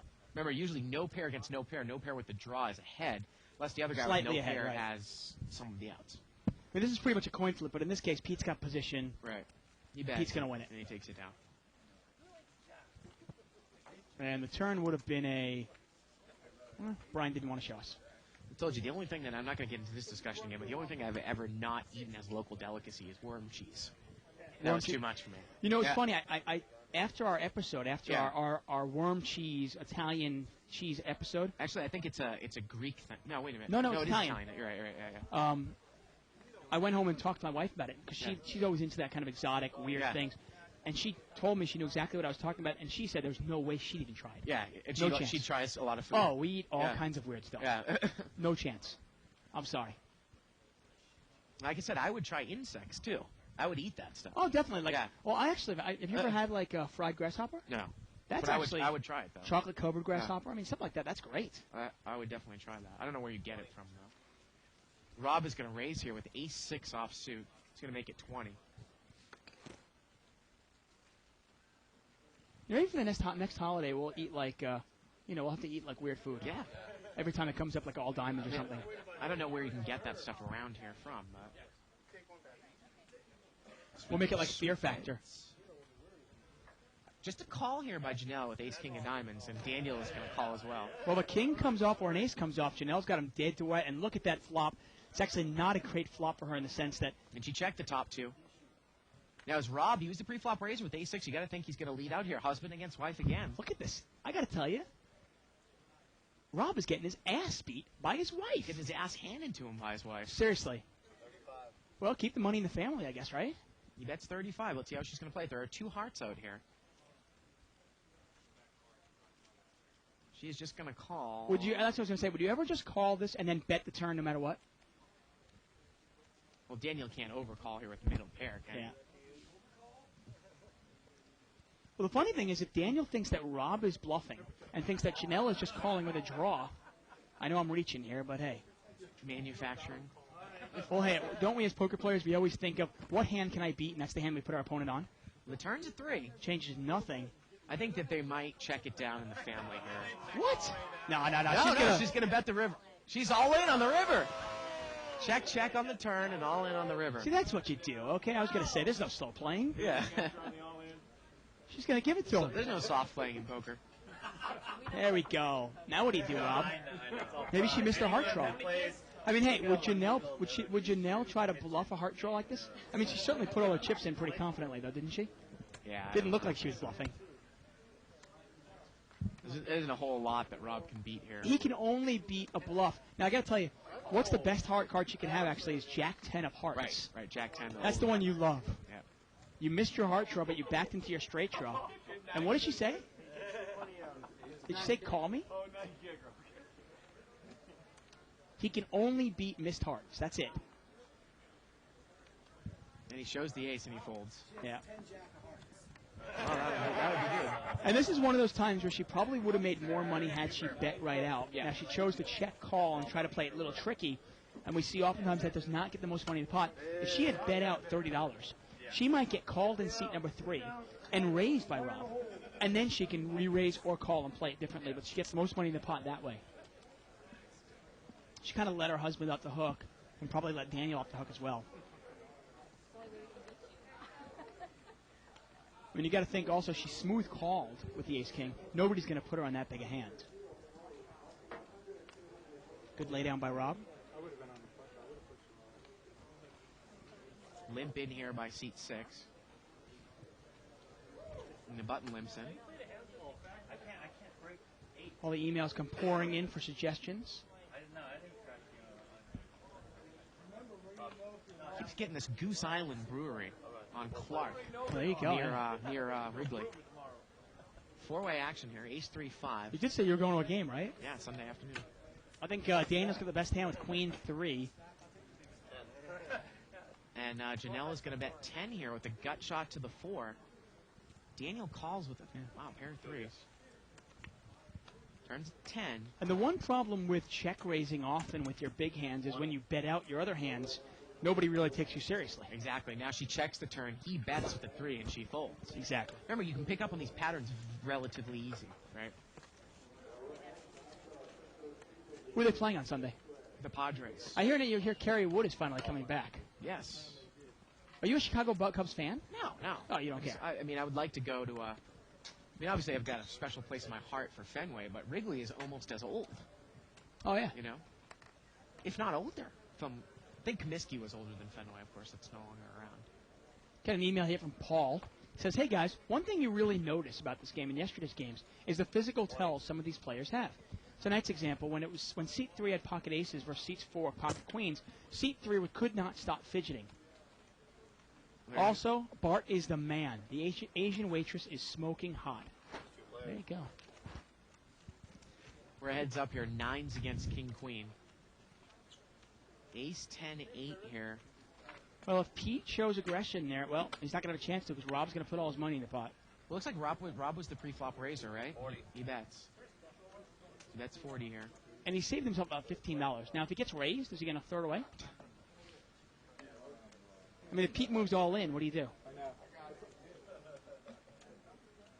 Rob's ahead here, but no, he's not going to call. Tracy was supposed to walk me back to my car on Friday, which I was going to ask you about that. I know you said, I thought you said that you couldn't drive home and Tracy was going to drive you home. What happened to that? At that point I couldn't, but then I actually took a beat in the game. Yeah. And I just kind of lost it. I wasn't really thinking of my surroundings, and I, next thing you know, 45 minutes later she's gone. Oh man. I know, it's bad. Jeez. You dropped the ball there, man. Huh? Tom Brady threw you a pass. You're wide open in the end zone, and what happens? Hands of stone. He drops it. A little Bill Buckner action. You were up 3-1. You had the Suns on the line, and what'd you do? Clank off the rim. Jesus. 25. Bill Buckner, you're at first base. The ball's coming to you. All you got to do is get it. Motorcycle through the legs. Through your legs. Oh, jeez, man. God. Don't you know that we all live vicariously through you? What are you doing, buddy? We had a limp here by David and a raise on the button, and David's pulling the limp re-raise with ace-jack off suit here. Wow. made it 100 total, 80 to call. And is Daniel going to come in with No. 35% of his stack with King 9? I mean, you can't call this, obviously. You've got to realize that, at best, you have one overcard.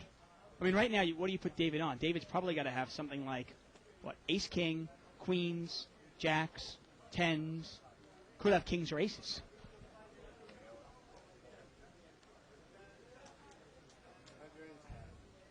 I mean, this is one of those times where, yeah, you're in position on a guy, but you've got king 9. It's one of those times, even if you think the guy's making a move, and which...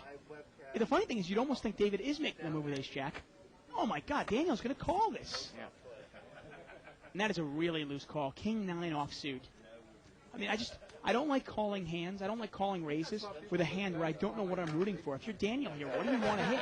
Putting them out in stacks of 10s. I mean, if you don't know what David has, what do you want to hit here? Well, I think look at this. He outflops him. I think if you're David, you feel you're screwed here. I limp raised with ace jack, and the guy called me. Of course. Okay, now now David continues the betting.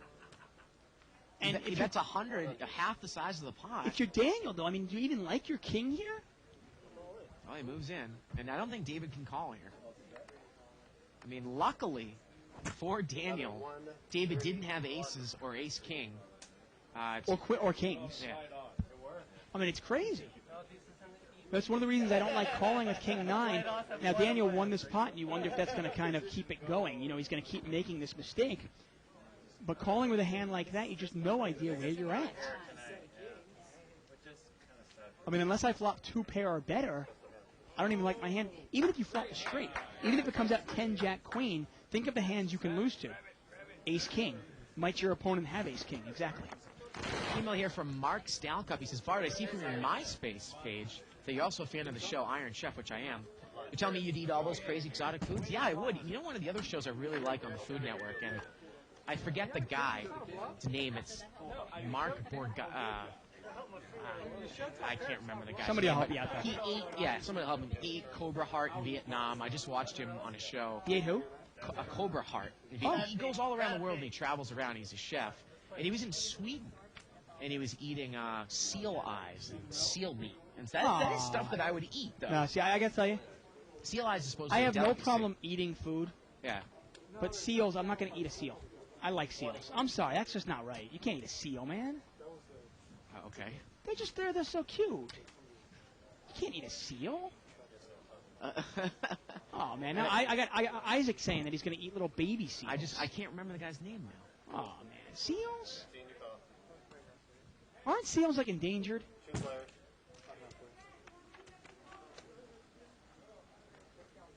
Ace 3 out there. Pete's got a flush draw. He's got the nut flush draw with the king there.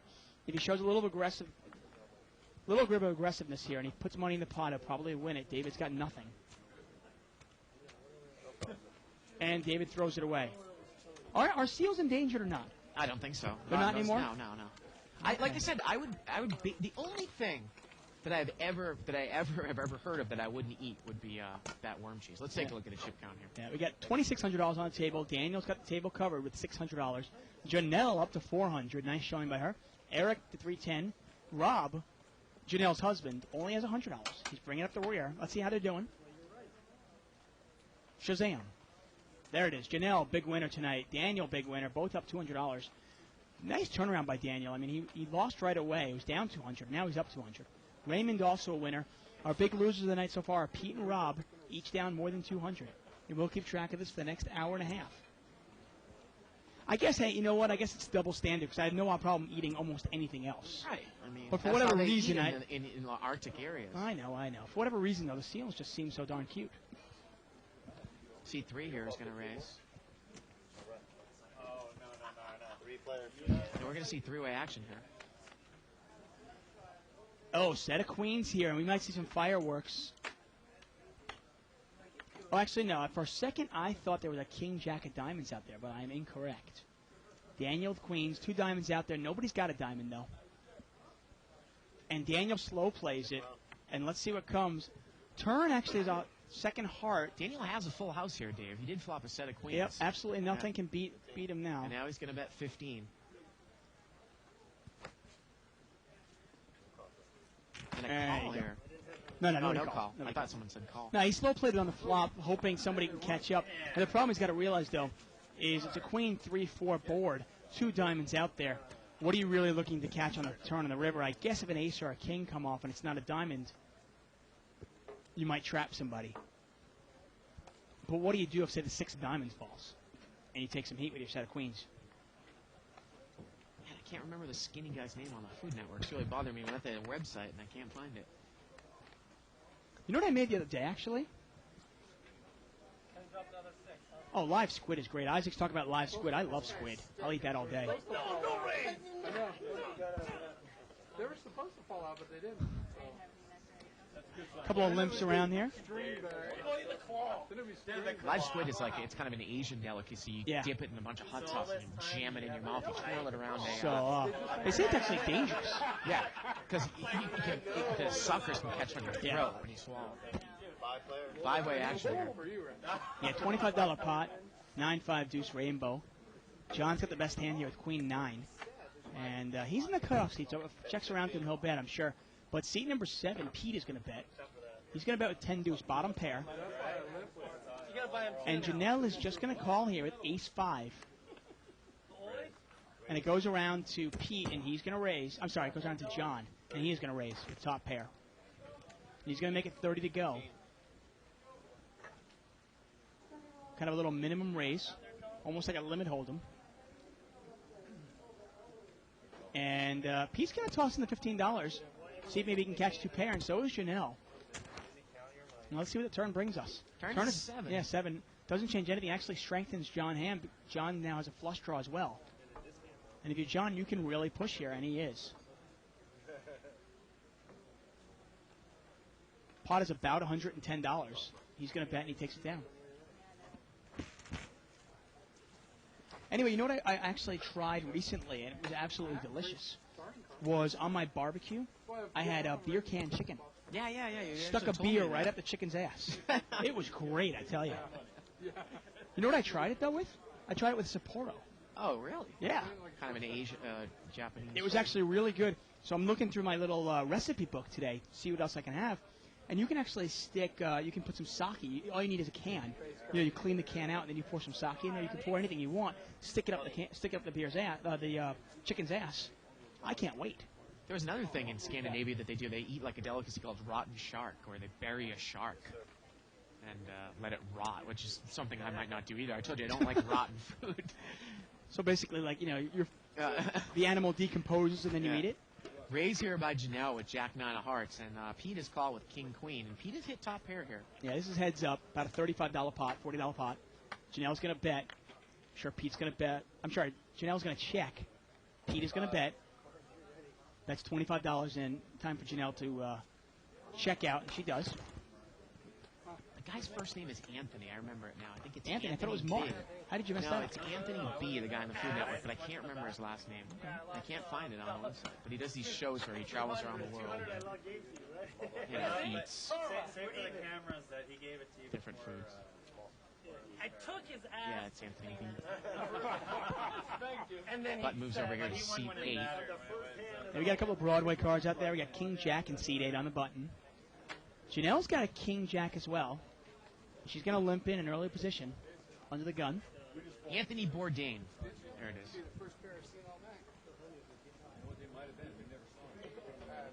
And what kind of food does he specialize in? I don't know exactly what kind of chef he is, but I love his show. His show's called No Reservations. I TiVo Now, it now. Raymond's going to make it $15 to go. And you see that a lot of these players are actually varying their raise size depending on what cards they have. You got to be careful with that. If you change up your raises too much, your opponents can pick up on what you might have. Well, Ace King here, and both players are the same hand, Dave. Yeah, neither player is free rolling. It is a rainbow board.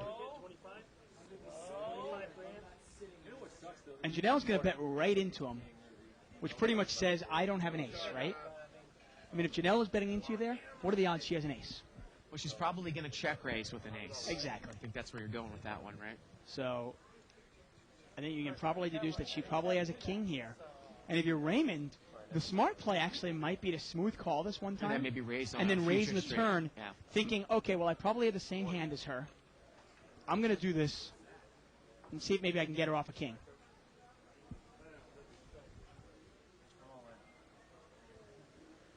He's going to raise right away. Yeah, Wow. he's moved in. Wow, he's moving all in. He moves all in here.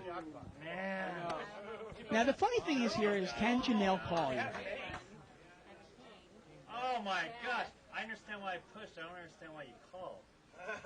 She called, Dave. She called. Make that She called with King Jack. Wow, I'm surprised. And I was going to say, Have an ace. That's why I thought. I was wondering how Janelle could call that. Yeah. You got to think, okay, at best, I'm probably chopping this, right?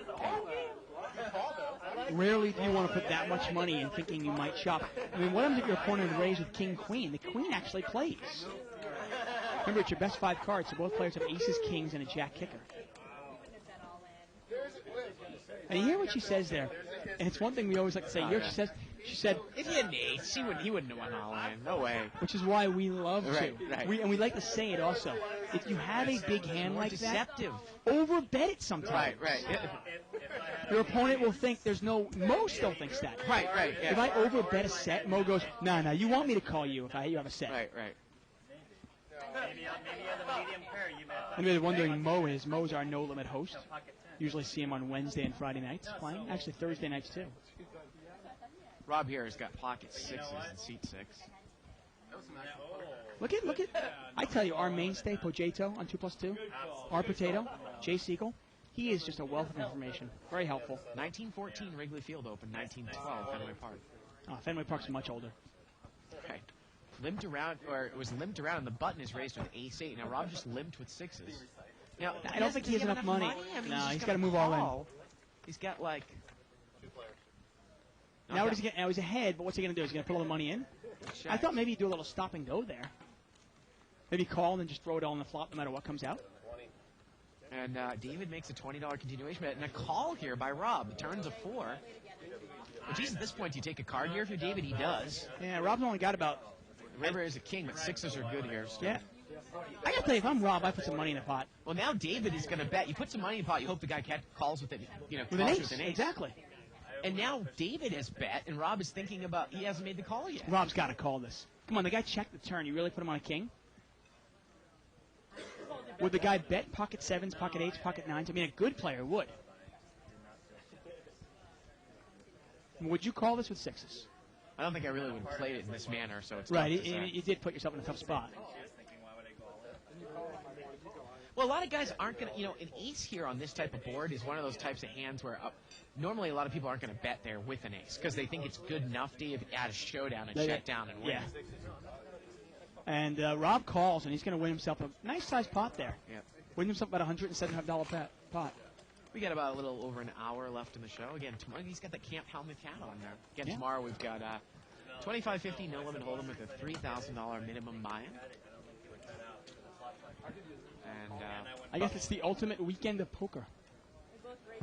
you've been up to IKEA before in Burbank, right? I have been there. They've got that little cafeteria that actually serves Swedish food, and they sell Swedish food. I mean, it's pretty difficult to find Swedish food anywhere. Yeah. Yeah, they serve the Swedish meatballs. Are they any good? Yeah, they're pretty good. Really? In IKEA? yeah, in IKEA. Okay. I mean, I generally, as a general rule, I try to avoid, like, Eating food at a department furniture store? Yeah. Lived around there. Oh, that was funny. Daniel's got pocket 6s. I hear Ronnie out of my left ear saying, the only problem is it's assembly required. Right, with the meatballs. Classic. And Raymond is going to bet here with a gut shot wheel draw. I got to tell you, the theme of the night so far, it really is almost like no rhyme and reason on who is betting particular flops. I mean, Daniel check calls with 6s here. Now a king comes off. And remember, Raymond had raised it pre-flop, I believe, with ace rag. Yeah. And he's going to fire again, and I like the bet on the king. I don't know how Daniel can continue on here. I mean, what do you think the guy has that you can beat here with 6s? Well, you've got to realize that if you're going to call, if you are determined to call this guy down, why not be the aggressor and bet? And the river here is a 9. I just don't think 6s are good enough to kind of induce a bluff. And now he's going to come out and bet the river. Let's see. Maybe he's going to throw a little blocker bet out here, Dave. Very, very odd. And now sometimes if I have if you've got a big hand and you think your opponent, you're going to induce a bluff because you think your opponent's going to bluff you. Hey, why not? That's fine.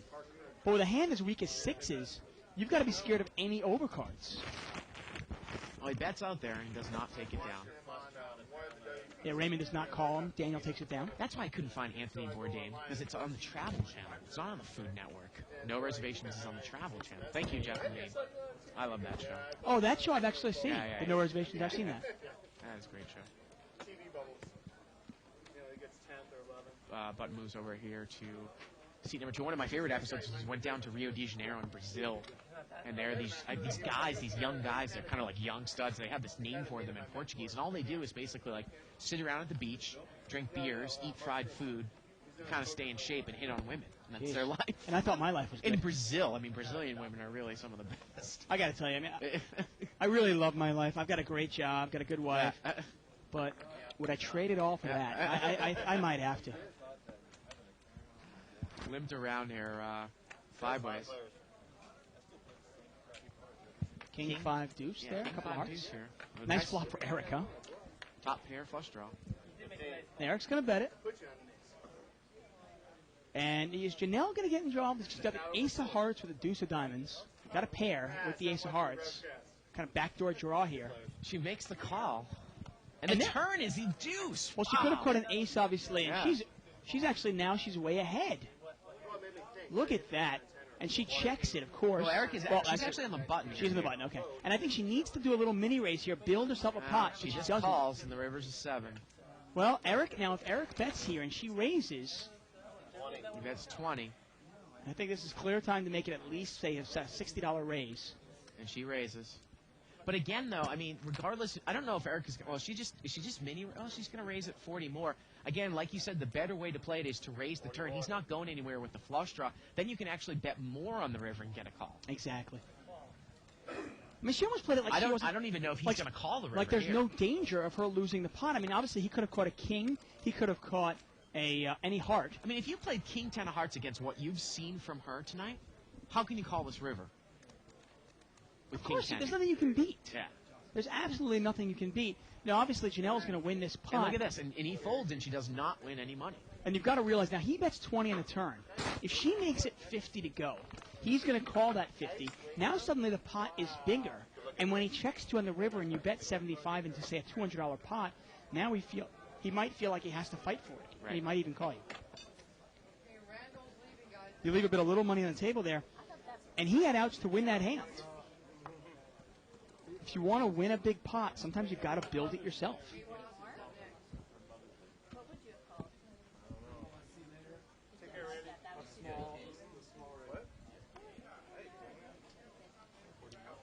Button moves over here to seat 3.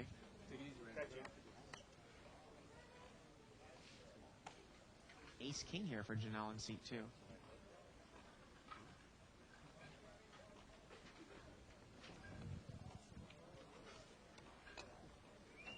That's funny. We had an alternate that came in. I think we had a 10th player that was going to play on the game. And his name is Randall. But nobody's getting up to let him play. I mean, these guys are they play in the same home game. You'd think that somebody would, get up for a half hour and let him play, but I think he's going home. Janelle raises to 15. Of course, he can play over somebody, for a little That's what I'm saying. I mean, you'd think these guys were all friends. They all play in the same home game. Somebody would get up for him. I got to tell you, if I came with 9 of my friends to play poker, and I was the odd man out, I'd be pissed off. You guys were in the blinds.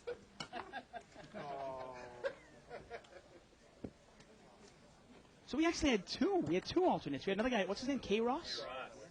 Only in the 21st century. And Bob. Wow. So there were 12 players that came in for 9 spots, and nobody's getting up for him. Button is in seat number 4. Pocket 9s here for C8. And that's a hand, depending on the game you're playing at, it's either a raise hand or obviously you can just limp in. He raises it up to 15 here, Dave. And I definitely would be raising it in this game as well. Now, Janelle's going to call this for 3. She's deep enough to think she can do it, $15. And she is. Correct call by her. And if she hits her 3, she should be able to win a lot of money as long as she doesn't slow play too much. Well, I mean, again, though, remember, it can't be many overcards to a 9 here, or Right. King Deuce 4. Like the flop came out King Deuce 3. I mean, how much heat could Raymond take there with 9? Exactly. That's what we talk about, you know. Things have to come out perfect for you to make a lot of money. And remember, you know, when you hit, the odds of hitting your set on the flop are about 1 in 8.5. So you think of it, well, if I'm getting 7.5 to 1 on the raise size, I can make the call. But remember, it's not just that you have to have going for you. That your opponent can't be scared of cards on the flop. They have to either have an overpair or, at least in this case, have ace-king. Like if you call with deuces there and the guy had raised with queens and the flop comes king deuce 4, well, you're really not going to make that much money because there's a king up. It's one of the reasons why the more you think about it, you probably want about 12 or 13 times the raise amount to call. I mean, I don't like to put more than 10% of my stack in the pot, and I want to have my opponent covering me for me to make that call. Just because exactly what you said, so many things have to go right for me to make a lot of money. Well, Eric here has got pocket kings. This is true. I can name off about 10 times more poker players than I can. Now, once in a while, we saw, I was actually on the show on Friday, and I made a call against Allen when I had queens, and one of the reasons why I called him was because I knew everything was right. Right. I already knew that he had kings or aces. Right. So I said, okay, if I hit my set, I am going to double up. Right. I didn't need any other variables. It wasn't like, well, if I hit my set and Allen hits, it's not a scary You knew board. he had either aces or kings. Exactly. So it's one of those things where if I hit my set, there's no way Allen's throwing his hand away. And I thought you actually might fold on the flop because I didn't necessarily know. I couldn't quite tell by the stack size if you had enough. Now, Eric has raised it Pre-flop, up you here mean. with kings. Right. Yeah, pre-flop. Eric has raised it with kings. And Raymond has called with jack 9. Well, he's Well. hit the jack. Is Raymond going to get in trouble? You wonder here. We saw Russ commit all his chips with Jack 9 on Friday night. Amazing. $25 bet here by Eric. And Raymond is going to check call here, Dave. Now, what I might do with Jack 9 here is if I really think it's good, I might actually bet right into Eric and see what he does. If he raises me, I throw my hand away. He checks, and it looks like Eric is going to fire once again. Well, why not? I did not have a pair, and I did not have $50, building himself a pot here. or the And if he gets called here, he can then move all in on the river because the pot is big enough where Raymond can actually call up all his chips. no big slip. 61 hands, no pair, no big Texas Longhorns there. I don't know. It feels like tonight for me. It's been a good year for Texas. How many hands am I? I had king 10, king jack, maybe an ace 9. You're right. Now, if you make a $50 bet and you get a call, that's 100. Well, he's going to just check raise all it. He puts Obviously, all his kings money are in gonna here. Call here. Yeah, and Eric's going to double check, make sure he has kings. Well, look at this. I mean, look at the board here. You're only behind a set here. I'm feeling pretty confident about kings. Yeah, I got to tell you, I do too. At this point, you probably put the guy on, say, king jack or ace jack, and you got to call this. There's just too many hands you can beat to not call this. And Raymond could hit a jack or a 9 here. Yep. That would do it. So here we go to the river. And the river's at 8. I look like a nine. 8 of hearts there doesn't do anything. And Eric takes it down there with kings. Now, once in a while, what you might want to do with the jack 9 there, you can even call one more time and almost say, okay, well, if a jack comes, I'm good. If a 9 comes, I'm good. And if a heart comes, I can represent. And you wonder if the river comes out a heart there, I'm really just waiting to see. and he pushes in for his $120, do pocket kings call. I'm not Right. sure. We never like to advocate, making moves in this game, but that might be a move that might work. And Data is going to rebuy here for 300, which you can do in this game if you go down to felt. You can bring your stack up to 300 anytime you're below 100 or less. Button moves over here to seat 6. Ace King here for seat 3. I got to tell you, I like this guy's email here from Nash. You got to trust this guy.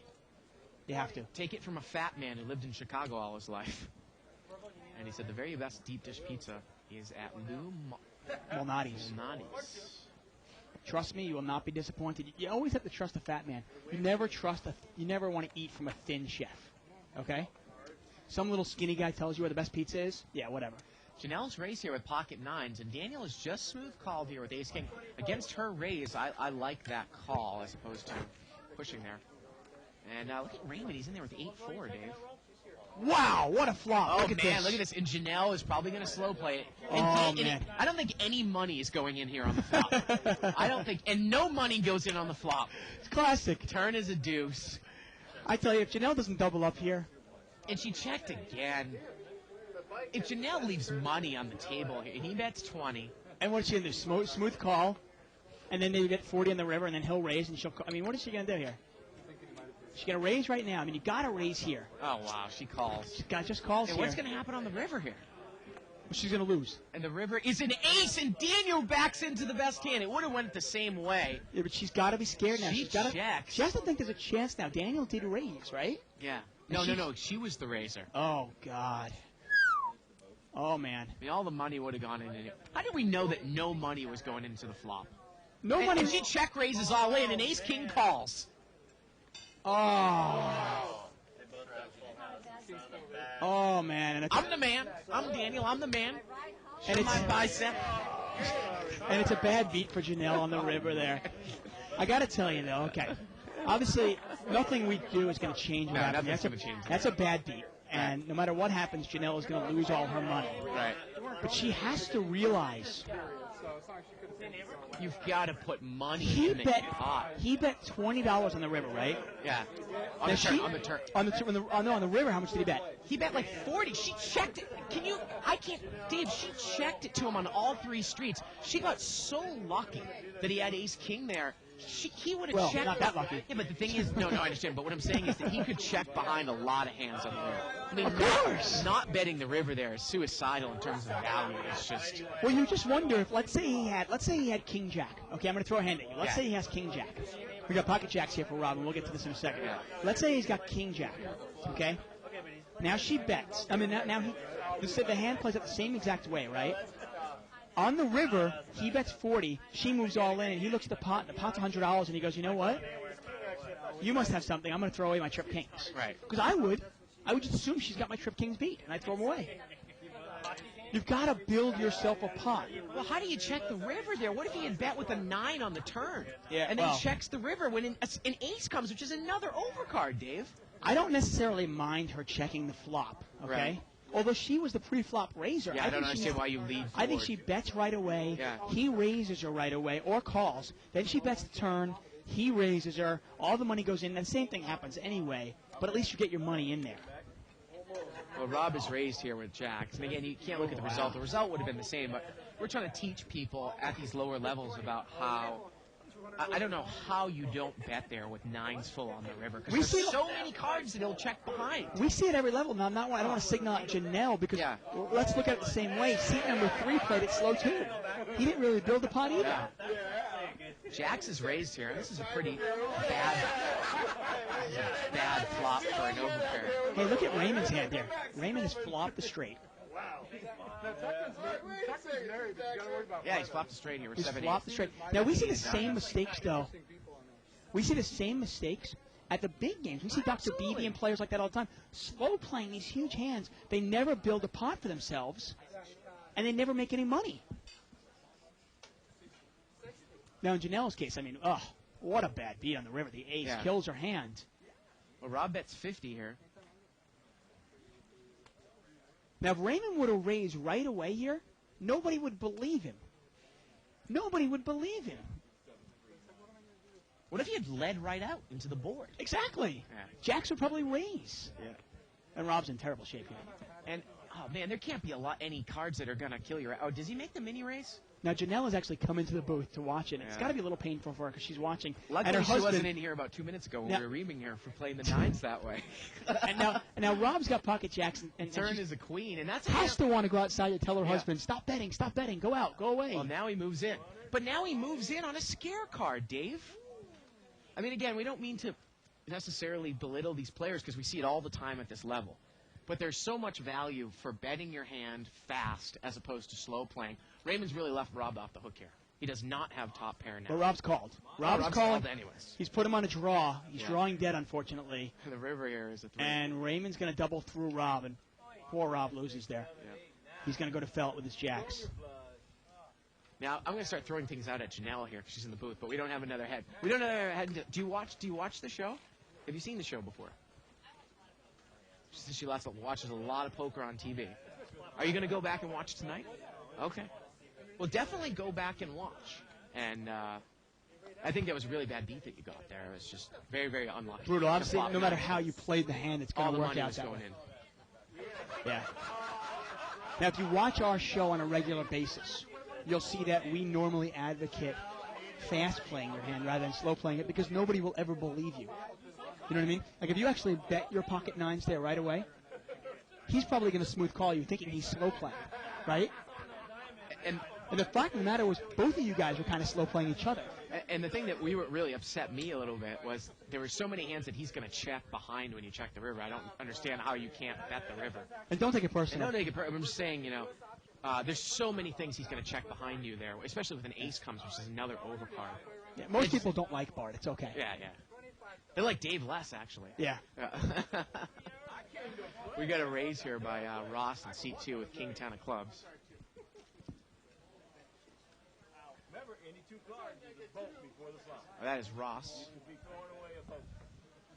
Remember that. And he's raised it up with King 10 of clubs. Yeah, I didn't come with a price. No more diamonds. Who raised? Ross? Oh, yeah.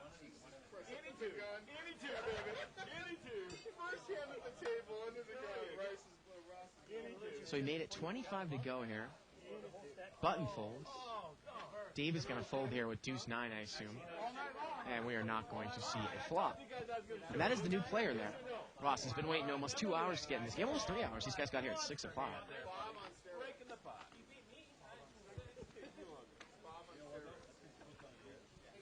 Button's going to move over here to seat 9.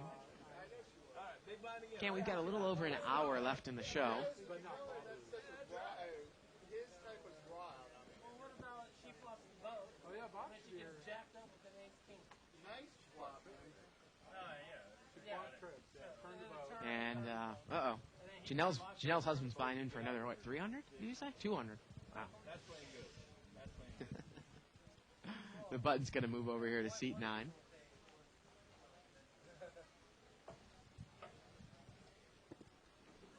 And limped around here. I will hit a hand. I swear to God, I will hit one hand. What are you laughing at? 1, 2, 3, 4, 5, 6, 7 way action. Ronnie's getting real exercise here tonight. 7 players, $35 pot minus the rake and the jackpot, $30 pot. Queen 10-3 here, Rainbow.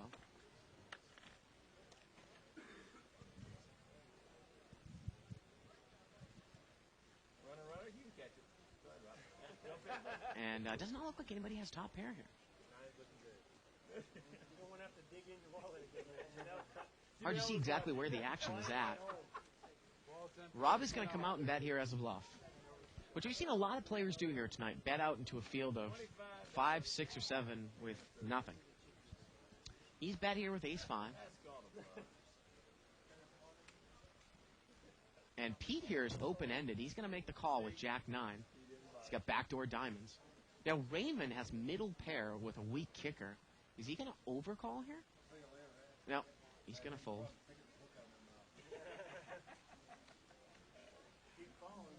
Ross is out of there with 8-7. This one's probably going to get heads up here between Rob, who's bluffing, and Pete. And you can see that Pete is going to be favored. No pair against no pair. And now Pete picks up a pair. John is not in the hand. And Jack on the spades on the turn. And Rob is either going to need to catch an ace here or a king. A king would give him a straight as well. And is he going to bet out here again? And he's going to bet. He's going to bet 50. And Pete here, he's going to call. He does not believe Rob. He's going to move in here. He's moving in over the top. And with these stack sizes, I mean, it's questionable here. And Rob has nothing. He was just bluffing. He can't make this call. It looks like it's another 140 here. That is not necessarily all that bad of a play for Pete if he thinks that he could get Rob off of maybe a queen there. Obviously, that jack completes a few straights. They probably would have been gut shot straights. Pete raises here, and again, Rob really can't call. Everyone else out on the block except for him. You gotta have a queen, huh?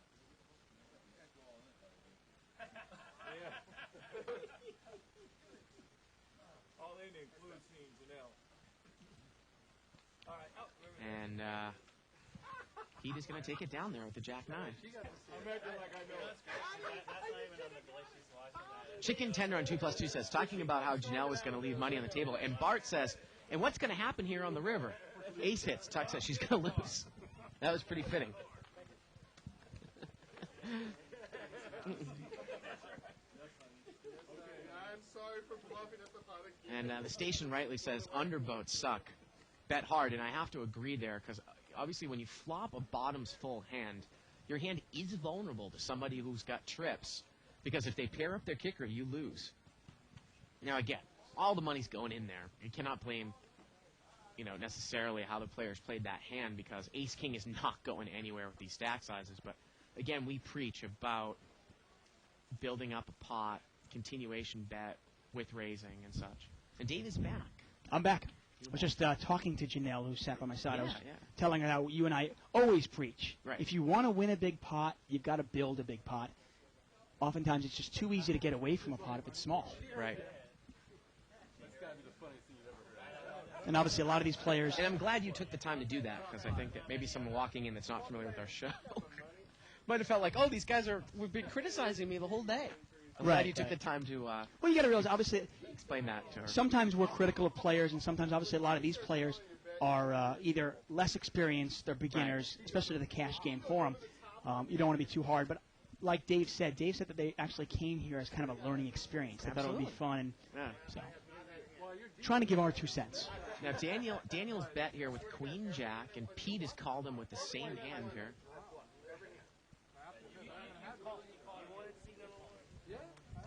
And Rob, we're getting word on the table that Rob says he needs his wife to come out of the booth so he can give her some. She can give him some money. There you go. Thanks in the ear there. I thought the funniest thing of the night, though, was when with Janelle actually beating Rob time and time again. I got to tell you, there's one person in the world I can't beat. Well, there's actually 2 people. Like suddenly, I can't beat you for whatever reason. Yeah, but we don't really get. I mean, no, I know. It's funny. I can't necessarily beat you yet, but the one person I really can't beat is my wife. Really? She consistently kicks my ass. Every once in a while, just for fun, we'll play heads up at home. She'll even say to me, she goes, "Oh, let's play heads up." So I'll get the chips out and we'll play heads up, and it's a lot of fun. But I'd say she beats me 70% of the time.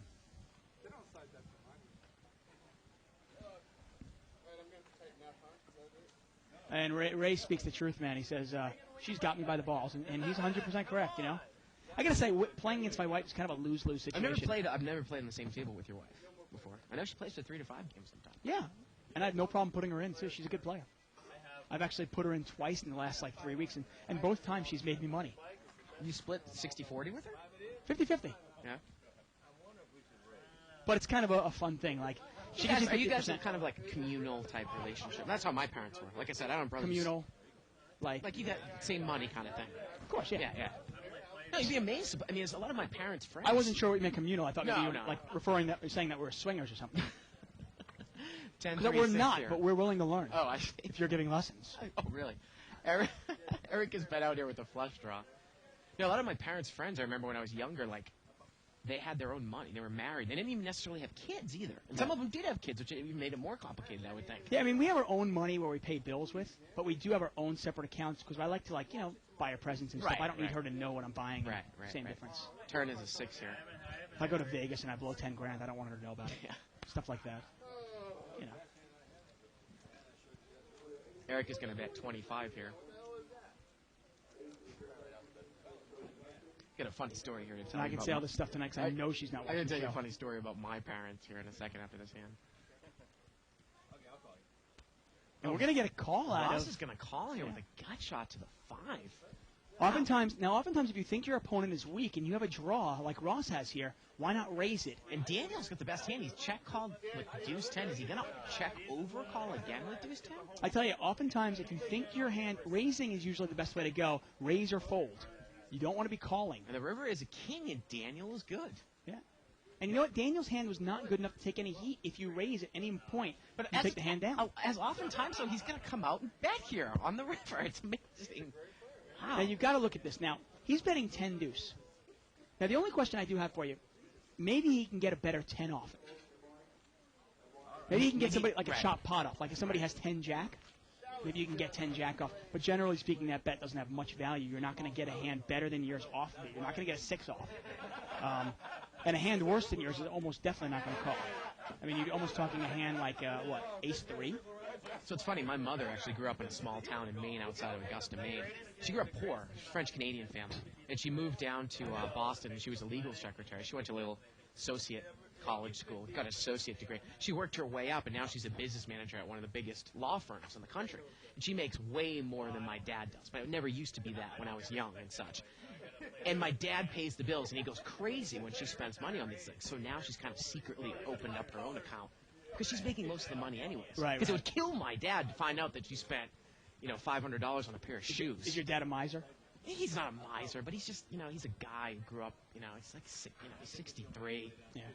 He's just a guy who likes Is he to... Jewish? He's a guy that likes to cut the lawn, and that's... No, okay. he's not. But my mom, I'm just saying, it kind of goes towards... Right. I can say that. I'm Jewish, everybody. Right. As I often point out when you make those comments.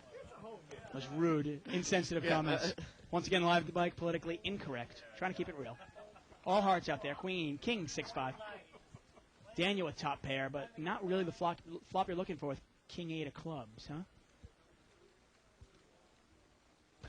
That's great. I like that. Isaac says unedited, unrehearsed, unnecessary. Everybody a free card, right? Classic. All right, let's give everybody a free card. And Daniel's going to put some money in on the button. Why not? Yeah, he's going to bet 25 here. I'd probably bet that also. I don't think anybody can call this. Nobody's got a high heart. Nobody's got a king. Yeah, I don't think so. And this will probably fold around. I remember you saying, though, Dave, too. I remember when your parents were in town. I don't know, when last time I was over your house, like, as your dad gets older, and I don't know if it applied to your mom, but they won't drive you nuts. They're not necessarily stingy, but they're just older. Yeah, and they tend to spend less money, and it's just... Yeah, it's funny. My dad kind of instilled a nice thing in me that my dad doesn't. He's not a miser. He'll spend money. He goes on vacation. He does this. But he retired 3 years ago, and I just see him getting really annoying about little things. Right. I told you the one story where we went to, I think we went to Whole Foods, okay? And I saw a box of tangerines there, and I wanted to buy them. They were like, I don't know, $5 for a box of tangerines. And my dad was like, no, we can go to there's a supermarket down the street. We can get them for $4.70. I was like, are you kidding me, Dad? I almost lost it. I was like, you got to be kidding me. Stop getting old. Jesus. Come on, I'll give you the 30 cents.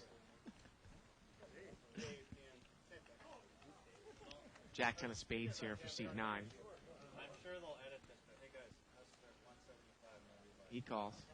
They're going to edit that. Besides that, Spike is better too. Oh, I know. And the button's over here in seat number 4. Yeah, Daniel's going to bump it up, though. He's got ace-6 of hearts. I like the raise, actually. The only reason I like it, it's not a hand I usually like to raise with, but he buys himself the button with that raise. He gets seat 4 out, gets himself in a little position, and he kind of takes the betting lead. And this is one of those spots where if he gets called in a couple of places here, he doesn't necessarily need to hit his hand as long as his opponents miss. And here exactly what I'm talking about. King 5 deuce. Yeah, if he comes out and bets here, he probably should take it down with a continuation bet. Exactly what's going to happen. It's going to go check, check. You imagine Daniel's going to bet this, and he should take it down. Power of position and no limit hold'em. I bet a little, maybe half pot size bet, and I don't really know. Well, David, remember, he's made a couple moves here. Maybe he's setting up a play. He calls with Jack 10. Yeah, and this is one of those plays where if you think your opponent is weak, you've got to raise. I mean, I'm not sure what you're calling with Jack 10 of spades. Well, maybe he's intending on maybe betting the turn here or making some Okay. sort of play. Well, now he's picked up an ace. Now, he could check raise here. He's actually got a big drawing hand. He's got a spade draw and a gut shot to the Broadway straight. But now Daniel has picked up top pair, and he's going to bet again. Yeah, he's a 3-1 dog. We can see by the percentages. But he can pick, like you said, a queen or a spade up. He's got 12 outs to the winner. But we see one mistake, but getting another mistake. Yeah. You wonder if he pushes hard here, can he take the pot away from Daniel? He's just going to call. He's going to call here. And once again, we see, I just don't know many winning poker players that are calling. And he backs into a spade draw, and he makes a flush. Wow. Are you kidding me? And now the pot is like 200, and he moves all in. Daniel should be able to get away from this pretty easily. I mean, think so? ace-6 is just... Well, ace-6, I mean, come on, what can you beat? You can't even beat a real ace. Well, I know, but the thing is he's getting 3-1, and you got to look at what came on the turn and on the river. I mean, what did the guy... I mean, the guy's made a spade draw now? It's just kind of a peculiar way that the I game might has put the gone guy about. on 2 pair. I might put the guy on a... I mean, I don't know exactly. At this game, you're not really sure what the guys are calling you with, but the guy did call you on the flop with something. right? Well, Maybe he called you with a king of spades, maybe And- king of spades, 4 of spades. in this case, he called with nothing on the flop. Maybe you put him on top pair on the flop with a spade draw, and he's back into spades. There aren't that many players that bluff on the river. Right. Bluffs usually occur on the flop, Well, he's gonna call. and he calls this, and he's going to lose to running spades there. Running spades. And once again, I mean, you really can't judge the play by the result. Interesting email here from Anthony Lazardo. He says, "Hey, guys, I disagree with your take on the hand involving Janelle's nines full of kings.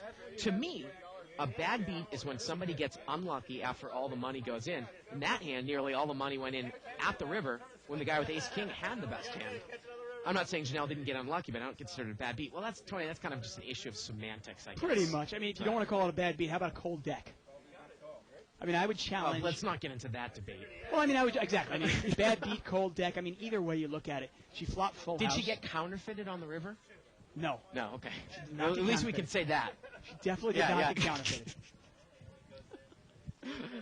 I mean, I would challenge in this game, specifically this game where you're only $300 or $400 deep. I would challenge anybody to get away from nines full there. Now, I got to tell you, in a bigger game where you each have $4,000, if somebody raises or somebody calls a raise and the hand is played out that way, you do have to be cautious of specifically ace-king.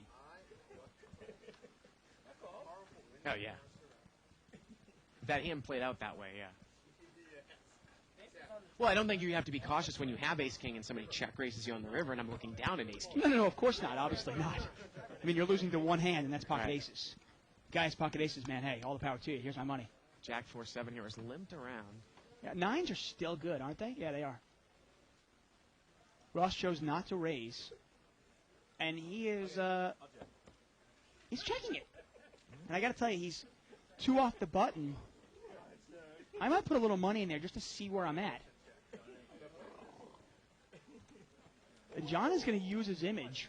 It's a real tight player, and he's going to use his image on the button. He's got bottom pair. He's going to see if maybe he can take this one down.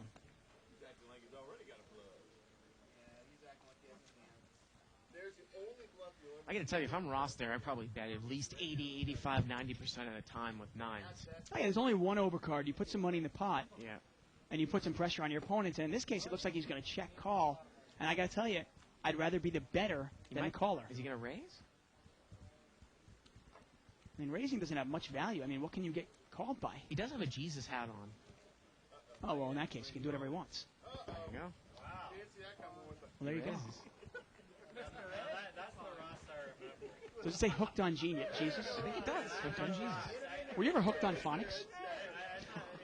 I never really had any reading problems when I was younger, but I do No. remember the commercials. Seems like you have reading problems now. You can't read half our emails. I can't pronounce the last names. Now, the problem with this raise, now this is one of those times where results, you can't always look at results. What can Ross get called by? Right. I mean, I guess he can get called by a heart draw, right? Maybe you get a heart draw off the hand. But if the guy has a jack, can you get a jack off the hand? Can you get ace jack off for only $60 more, $70 more? I'd rather bet my nines right into him, take it down. You can't do the one-hand shuffle like And Wonderful thing about poker, you can really, there's always a million different ways to play every hand. There's the wrong way, and then there's our way. right. I Moves cracked over here myself to up, seat I tell you. 6. Hey, crack me up sometimes. A lot of Broadway out there. Got about a little over half an hour left in the show here, Dave. Yeah, now Rob's got king queen on the button. That's a hand you can raise with in position. Well, Ross is kind of playing with any 2 cards. He's limped in with a queen 5 offsuit. Now this is one of those times where you've got a premium hand on the button. I think it's a clear raising situation. He's just going to limp though. Now king queen offsuit is not the hand. It's not a hand that really plays well multi-way.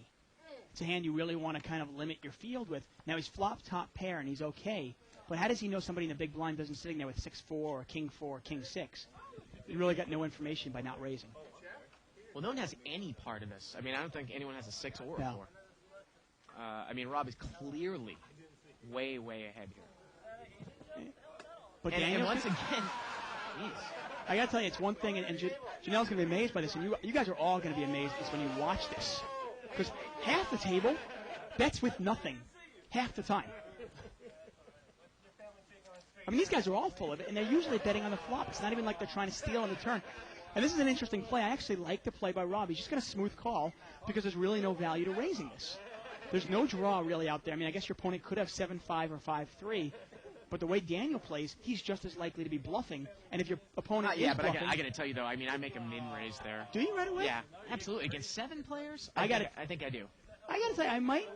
The way this table is playing, I might call one time, and I might raise the turn. Well, let's see what happens here. Turn is a jack. Now when Daniel bets again, might you raise him here? Well, maybe it still could be. No, I think I definitely min raise the flop there. Do I you mean, try to limit the field behind you? look Get at a little information? Yeah, look at what the people have been calling with bottom pair, two, middle Yeah, I pair. guess so. I mean, if somebody's got 4 jack and they call you and you lose here to 2 pair, Yeah. you never know. Now Daniel bets again here. He bets 40. And I think now it's time to push here. I definitely think it's time to push. And Daniel's drawing completely dead. He cannot win this pot unless Rob throws it away. Well, you figure you're going to push here, and the guy's going to call with any part of it. He must be betting with something. But Well, the thing is, exactly. he's got nothing. Right, but normally you'd put him on something. You'd put him on a 6, you'd put him on a weaker king, you put him on a 4, There he and you is. think he has to call you. But this is one of those cases where Daniel can safely throw the hand away with 9 high. And again, now he's going to immediately fold it, and if people are paying attention, which you and I would be paying attention with, you know that he has absolutely no piece of that because it's 35 more for him to call a pot that's like over 200. Yeah, I And he mean, didn't even think about folding. yeah. there, Dave. He's getting 7 to 1 on his money. Yeah, yeah. Again, he was betting on the turn when he was drawing dead. Yeah, the river was an inconsequential 10 of clubs, but Ronnie felt inclined to tell us that, Right. so we'll tell you that. Ronnie throws his hands up in the air. I tell you, one of these days we're going to throw with Ronnie. Ronnie did some commentating here on Friday night, I heard everybody, every single time I was playing the game, and I'd look over at Ray and I'd go, hey, ask Evelyn if she wants me back in the booth to do some commentary. I'd hear back, no, stay out there. stay out there, we don't need you. Monster laid. Monster laid. I heard Ronnie's like the jazz man now. Ronnie, the jazz guy. The smooth jazz guy. He's got aces. 8-6 suited in the big blinds. Looks like Dave is raising it up under the gun with pocket 4s.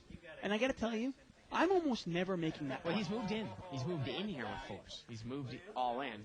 Okay. And, yeah, I guess Stealing the blinds, I guess. Not really much value to that, is there? there really isn't.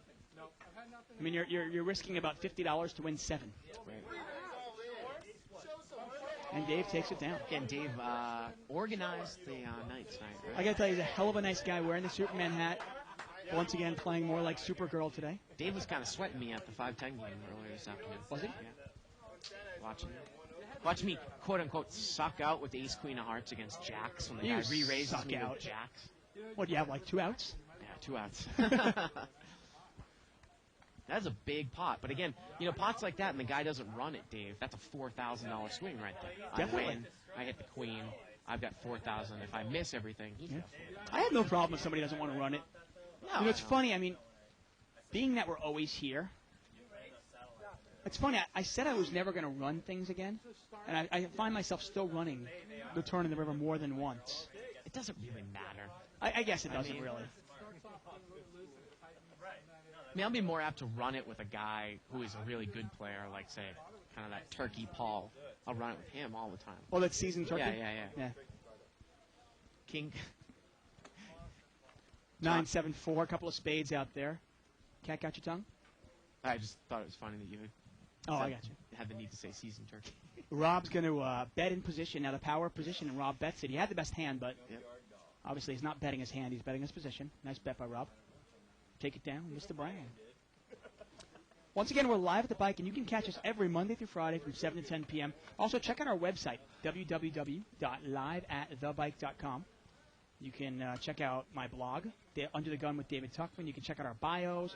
We've got poker news, all sorts of fun stuff. We've got a pokulator, if you're wondering if you got sucked out on what the percentages were. Punch it in there. We also have our archives, top left-hand corner. You can get this show and every show we've ever done. We have Barry Greenstein, Kenneth James, Kathy Liebert, Doyle Brunson. We've got a chip count. Yeah, let's take a look at another chip count here. And got over $3,000 on the table. Daniel is leading the table here with 830 after that big win against Janelle. Let's see look at the how these players are doing. Janelle is not in seat 2. That's Ross. And Daniel is the big winner here with $430. Yeah, big night, actually. Pointed out that Daniel actually lost set over set to start the night off. Nice comeback for him. Obviously had to catch that lucky ace in the river, or he would be, he'd actually be down 600. Button moves over here to seat 9.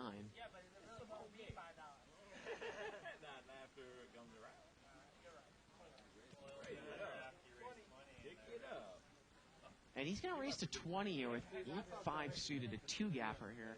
2-gap suited connector. I don't mind the play. With all those callers, I don't mind the play. You're limiting the field. You're kind of taking the lead here. And if somebody calls you and they don't hit their flop, you can bet. Take it down. Daniel's going to call, and that doesn't really mean much. He's got ace-4 offsuit. Not really a hand I want to call a raise with.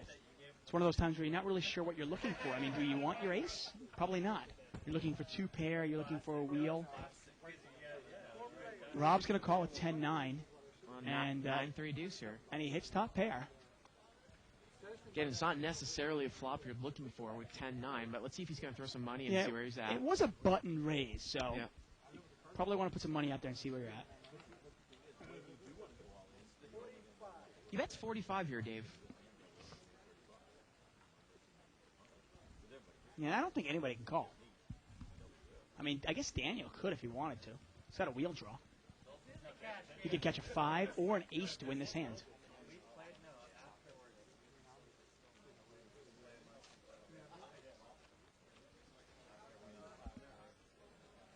And we're actually on seat number 9. I'm not sure what he's thinking about. He's got 85 of hearts. Yeah, I don't know. I like the raise pre-flop. And if your opponent's missed and they all check to you, yeah, sure, you can bet it and take it down. But Rob has fired into you. Now, Rob really hasn't gotten out of line all night. And I know these guys are familiar with each other. I don't know if Rob ever gets out of line. And I'm sure he does, but we haven't seen it tonight. I mean, he's in terrible shape. Is he going to raise here? I think he's going to raise. Well, I mean, it puts Rob in a tough spot here, Dave. I mean, you've got a pre-flop raiser. Now you've bet into him with top pair. He didn't. Did he raise? I think he did raise a little bit. Looks like it. Do we have anybody out there telling us? I don't hear anybody. No, he just called. Okay, he just How called. do you just call? I don't know. And Well, now he's picked up a picked up a heart draw, and now Rob's got top 2. You got to be kidding me. This guy, David, he called last time with Jack. And Rob checks, and let's see if David's going to take a card. No, David is going to bet, and David moves in, and Rob calls, and the river is a jack. And David misses. Yeah. Donna, you're out there. There you go. You know, the funny thing is, the way David's played the last, 30 minutes or so, you saw him call with Jack 10 of spades, no pair, no draw, picked up a spade draw, then got there, and he made a lot of money. Here, he did the same thing. He had no pair, no draw. He actually had 2 undercards to the top card on the board. Needed some sort of runner to win this hand. Remember, like you said, that Jack 10 of spades hand. I mean, that is unbelievable. Well, that's what happens. He wins the Jack 10 of spades, and that kind of plants a seed. He incorrectly played Jack 10 of spades, wins the pot, but it plants the seed and kind of ensures that he's going to play this hand the same exact way. One mistake begets another mistake, and he suddenly loses a big pot, and Rob doubles up. And Rob, who's having a terrible evening, I mean, I guess Rob can beat anybody except his wife. Which, like I said, I mean, I don't, you want. I guess, I was wondering, well, maybe the guy takes a card there when he picks up a draw, but you got to figure he's calling just to take it away from the guy in the turn because he had no draw on the flop, right?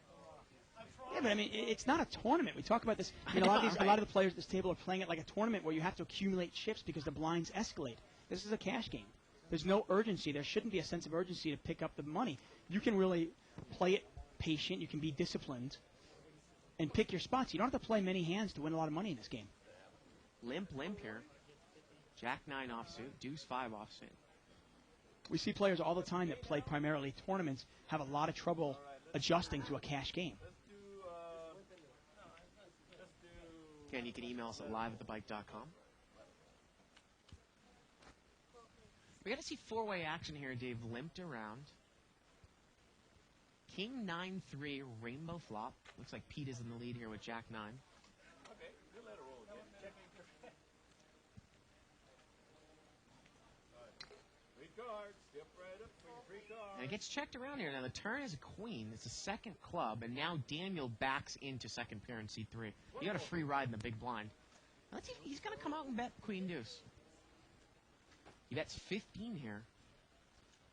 Now again, the problem here for Pete is like this guy has been bluffing all night. Yeah, but once again, you pick your spots. Well, he's though. going to mini raise. I actually don't mind that. Okay. Let's see what happens. Well, it's better than calling, that's for sure. Let's see if he mini raises, and maybe if Daniel calls, maybe it goes check Right. here if Jack 9 doesn't improve. I don't know what Ross is thinking about. I mean, I like the play by Pete. If you think your opponent is bluffing, then Yeah. raise him. And again, it's not, it's funny, that might come out and people might misinterpret that. Why wouldn't you just let him keep betting into if he's bluffing? Right. We've got other guys in the hand behind He's you. got another, and also your hand isn't strong enough. Right. I mean, you have Jack 9 there, And the river is a 10. and the Jack 9 backs into a straight. Yeah, because Pete had a straight draw. He had a gut shot to the 10 as well as a 9, and now he raised, and now he can bet the river. Well, Daniel looks like he's going to bet right into him. Well, I don't think that Pete can raise here if Daniel bets because it is Really? the third club. I mean, remember, Well, I yeah, Pete- checked around on the flop. Yeah, you're right. Daniel could have bet on his picked up Yeah. flush draw. There isn't a whole lot of value to raising here. You can't really get called by a hand that. You never know. I mean, could he get called by Queen 10? Can he get called by 2 pair? At this game, at this level, you might. Remember, there are others. I'm not saying anyone's going to have an ace 10, but there's actually another straight that beats you, and obviously you can't beat a flush here. Now, he's just going to call. I don't mind that. Yeah, straight is good there. And once again, that allows you, not only does the raise on the turn, you pick it up and sometimes it's a crossover from a limit play. The raise on the turn allows you to take a free showdown. It also allows you to build a pot up so that if you do improve to what you know is the best hand, you can bet for value in position on the river. 100% right there. Yeah. A couple interesting emails here I want to get to. First one by, where are you going? Oh, that William guy, Bankroll Management. Says Oh, here, yeah. I want to get. He says, Will says, hey, when playing from a bankroll like in No Limit, how much of your winnings do you reinvest into your bankroll? Is it a percentage of your winnings? Thanks for any insight you can provide. It really depends on your particular situation. Are you doing this for a living? Are you have another job? Do you have a mortgage? Do you have kids? So forth and so on. Now, a general rule, Daniel Negreanu said this one time, and I thought it was really smart, was he does take 10% of his monthly winnings. He takes 10% of every single week, or every single session that he wins, and he puts it in a little fund. And then he takes 10% of his monthly winnings, and he puts it into a fund, and he kind of puts it away for a rainy day. Right. Got a raise here by John, who we've been said he's the tightest player at the table, and he's got aces. He makes it 20 to go. But in terms of bankroll management, it really depends on your particular situation. I mean, even if you look at Bart and I mean, our situation is different. I've got a mortgage and a wife. Bart is a single guy. And look at this. Dave here in seat 1 actually doesn't have jacks. He has queen jack, and he folds. Yeah, big difference there, obviously. Yeah. Probably plays jacks there to a little Now, it's raise. interesting to note, again, talk about people, paying attention here. Seat number 8 is called John with 8-6 offsuit, and John is not that deep. No. This is what you talk about when you say, like, a tight player like a potato gets paid off. Because people, they want to play. They don't want to be folding hands. And this is heads up. I mean, I know you're in position, but It's a heads up tight between, player has raised out, under the gun. Oh, that's a nice flop here for aces. King 5-3. Not bad at all. I mean, even if the guys flop 2 pair somehow, you have a great hand. And he's going to move in. Wow, he's going to bet the pot. Maybe to try to get a call from a king or something. But Yeah. That's a quick fold there. Got a nice email here from William Frick. Yeah, man, I'm jazzed for the World Series. See you there, buddy. Email from Pat Castelli. Says, hand selection and play. Guys, love the show and your commentary. I think the dissection of play on every hand is great and correct, too, 95% of the time. But from the starting hand selection, position, etc., and play on almost all the shows, do you really think much thought process is put into the way 80% of the players are playing? Come on now, be honest. And I guess what his question is, and I'm going to kind of paraphrase it, is, do you think the players are thinking the way we're thinking? No, I think, and I agree with you. I think his point is basically, you guys are making this analysis, but there's no way any of these guys are going through that thought process. Of course not. Right. But hey, that's what we're here for, though, Yeah. right? I mean, I mean, obviously, what we're trying to do on a nightly basis is try to get inside these guys' heads and try to think of what they're thinking. But we're also trying to give you idea of what they should be thinking, at least in our minds. well, I think we try to get into the players' heads in the bigger games. Yeah. You actually, course. think of what they're thinking.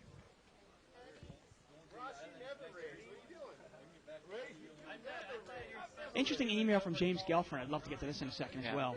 Got a raise here from seat number 2 with ace-4 spades and a call from ace-10 of offsuit by Daniel. And I got to tell you, I don't like raising with ace-4 spades, but it's not a bad raise because he's trying to buy himself the button, and Daniel doesn't let him get it because he's going to call with ace-10. Well, ace-4's outflopped him here. Yeah. And if Ross continues this bet, he'll King probably 4-8. take it down. Looks like he's going to move all in.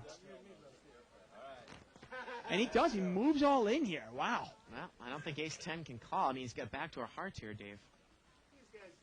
Not quite sure. Once again, I'm not sure what the value of it is, but I guess, hey, Ross doesn't want a free card to come off.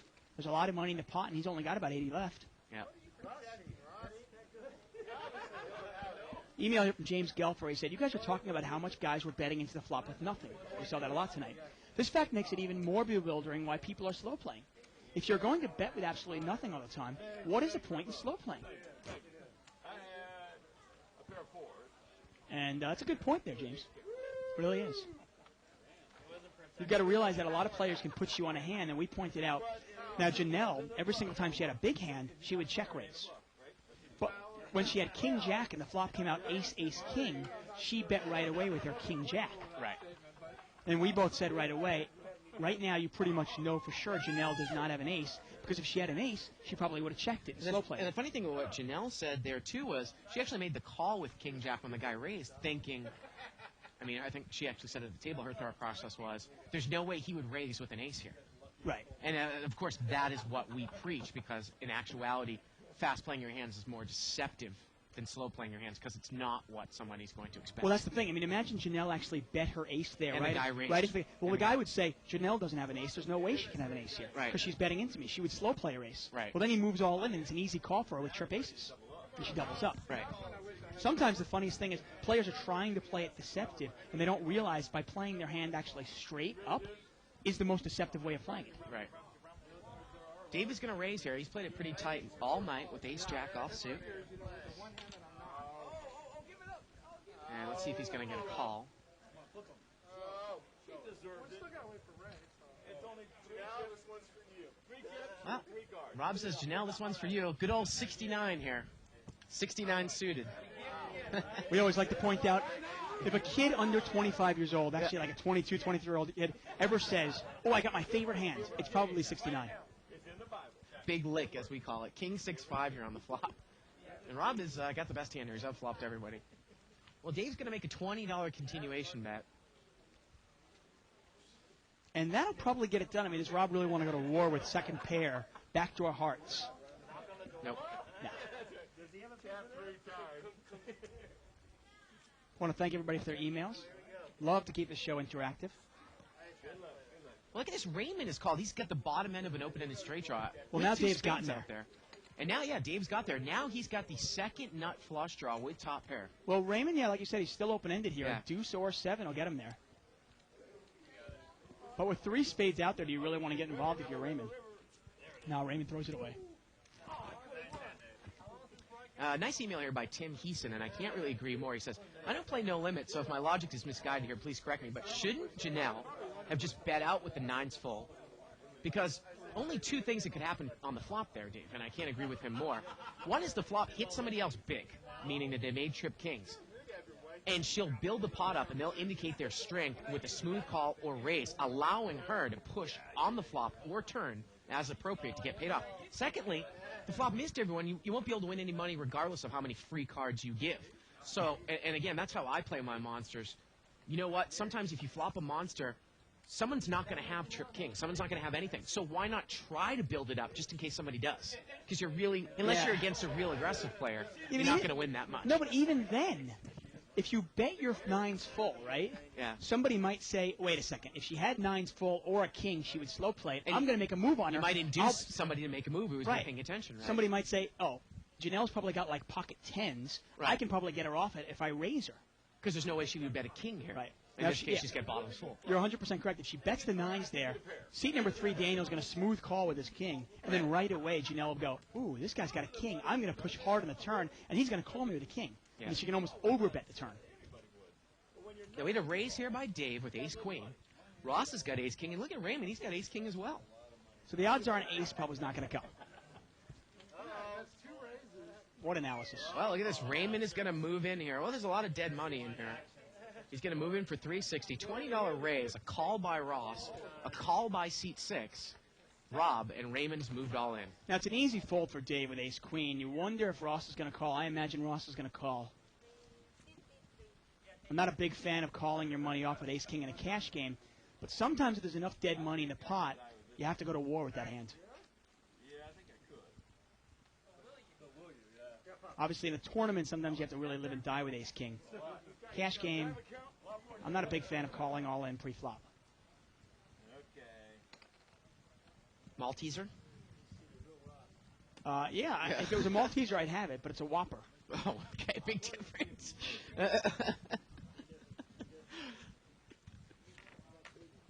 So he pushed in here, and well, Ross is short. You know, I don't mind. I mean, he's probably gonna call there's here. also, there's $80 in dead money in the pot already. So he's actually calling. He's actually calling about, I want to say 150 to win about 230, Yeah. $240. He's getting about 1.5 to 1, 1.6 to 1 on his money with ace king. You can probably go to war with that. And he's going to call it. Yeah, he calls. And unless something really strange happens, this will probably go chop chop. Well, he's actually got a slight lead on Raymond because he's got the ace of clubs. Come on, Rob, jump in, buddy. He's dominating one of the flush hands. Right. Raymond can only make one flush, while Yeah. Ross can make two. Right. And Rob is Raymond can only make a diamond flush that's good. wasting our time. What's he doing? Jack They 10. call him Burble. Do they? Burble? Oh, verbal, like the usual suspects thing. But I don't think it's because he's not a cripple. No, he's just because he talks a lot. Oh. Okay. Usual suspects. What a great movie that is. Ace king versus ace king. So Ross is free rolling on clubs here. Oh, look at this. Wow, two clubs. Running clubs here, and he wins. No. No. And they're going to chop this up. Yeah. See, a 4% chance there, catching it. And they are going to chop it up here. Chop it up. They're having a good time. Give each other a high five. You know, it's funny, and obviously, oftentimes when you watch our show, or you get into a casino and you're playing for money, you kind of forget that you're playing for fun. And for the vast majority of us, we are just playing for fun. Absolutely. We're not playing for a living. But I think that one of the things we took from this night, it was one of the first nights we've actually had kind of a private game, besides the one nights with Barry Woods, is, and I assume that Dave watches the show, because he organized it, was, and the people on the table said that they actually wanted our honest opinion. I don't necessarily know if we would do a private game and not do it that way like we normally do the show, because it wouldn't really go into what we do on the show. Like if a group of people said, you know what, we want to come on the show, but we don't want you guys to really give any critical commentary whatsoever. I see what you mean. Yeah. Well, we might do that, but we might not put it on the air. Right, exactly. 'Cause I can't see how that would be entertaining. Right. You're like, wow, he just called up all his money with 6 high. Right. What an interesting play. I'm sorry, I can't butter things up. I just don't do it. Again, you know, the other thing about that 9 full hands, as I've often pointed out, is that when you flop bottoms full, especially if you're deep, I actually like to get most of my money in, if I can, early on in the hand. Because, again, you don't necessarily know where you're at sometimes later on in the hand. Well, that's the thing. I mean, let's say you put your opponent, let's say you bet once and your opponent calls you. Yeah. Now, there's no draw out there because the board's king, king, 9. So you put your opponent on a king. Right. What might he have? King, jack, king, queen, king, 9, king, queen, king, jack, ace, king, or king, 10. So if any of those cards come out, you might be scared. Say a jack comes on the turn, now you bet again. Now he smooth calls again, and now the river's a queen or an ace. And it's like, oh, my goodness. You really can't beat much with 9s yeah. full. Yeah. 2 players of ace 10, and this looks like it's going to go chop chop again. And Rob is in position here, and I got to tell you, against Daniel, I'm raising this up. There's 2 hearts out there. It's kind of a connected board, and you got Raymond in behind you, and he is going to raise it up. Nice play. And I got to tell you, the way Rob plays, there's no way I'm calling with Daniel's hands. I got ace 10 with no heart in my hand. I mean, you think about it, what is the only ace I can beat is ace 9. Right? Can't beat ace 8, can't beat ace 7, can't beat 2 pair, 7, 8 that is. I can't beat ace jack or higher. So basically the only hand I can beat right now is ace 9, and I can tie ace 10, and he's going to call anyway, though. Those are things you got to think about when you're playing poker. Now queen, now a heart Now comes it's a up. third heart. Now there's almost nothing. Now there is nothing you can beat, Yeah. and Rob's got to bet this. He does not have a heart in his hand. He needs to bet this, and if he gets called, he can take a free showdown, but he needs to bet that. Well, it goes check, check, and the river is a 9.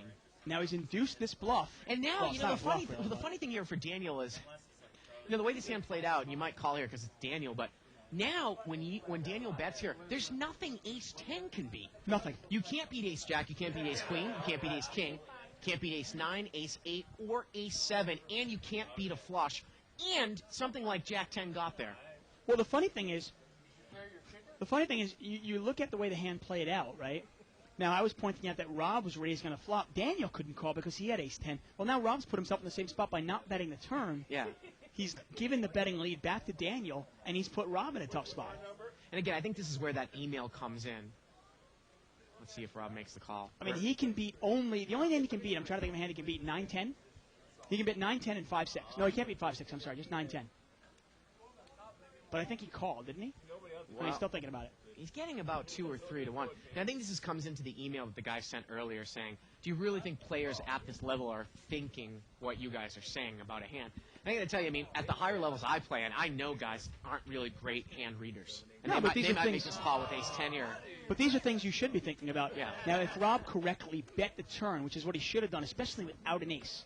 Now, let's say Without a Rob, heart. Without a heart, I'm sorry. Yeah. Without a heart, I think Rob needs to bet the turn. And if Rob bets the turn, Daniel cannot call because there's nothing he can beat. And again, you are betting on the turn to safely fold to a check raise from up front, Exactly. for the most part. If you get Again- check raised, you throw the hand away without it, not even thinking about it. And if you get called, you probably have to check it down on the river. And you probably think you're beat. Well, that's the whole from reason. behind. Yeah, that's the whole reason you're You bet the turn, You right? bet the turn to get a free showdown on the river. Right. I'll let you beat me on the turn. Let's all vote for jackpot. I'm willing to lose that one. Button moves over to seat number 3. Yep. Yeah, Dave? you did the same thing I did. Seat 6 there, buddy. Oh, Select- wow. select. I swear I'm getting your disease. Yep. I haven't done that. Dyslexia? Seriously, it's like table dyslexia. Yeah, table dyslexia. Seat 3? What am I looking at? Well, remember, if you look at the table from this perspective, that is... I know, but I've never done that. Doing this for a year now. I mean, I've done it maybe 3 times. You do it once a night. You always confuse 9 and 1. John is going to, looks like he's raising it up here. $15 with Queen Jack, and I like the raise. He's raising it 2 off the button, and he's probably going to buy himself the button with that raise. And he does. Gets himself position. He's a tight enough player. His image, he's playing his image. It's like, as soon as I saw the ace hit, I'm like, crap. Now what do I David in seat number 9 is thinking about it with Jack 8. Not quite sure what he's thinking about. Again, I mean, you've got to be paying attention. Obviously, it's been... Remember, David is the guy that folded ace-queen to John earlier in the night when John had pocket 8s on that board, and he's calling her a jack 8. Yeah, I got to tell you, I mean, I don't quite understand it. like we always say, none of the players should be taking it And personal. Ross but is in there with a weak ace. out of all the play, out of all these guys, I mean, David's play in seat number 9, his play has really bewildered me all night long. 7 deuce 3 here with a couple of spades, and it's missed everybody. And once again, as we've seen from so many players, guys will bet out an early position into a multi-way field with nothing, into a pre-flop raiser.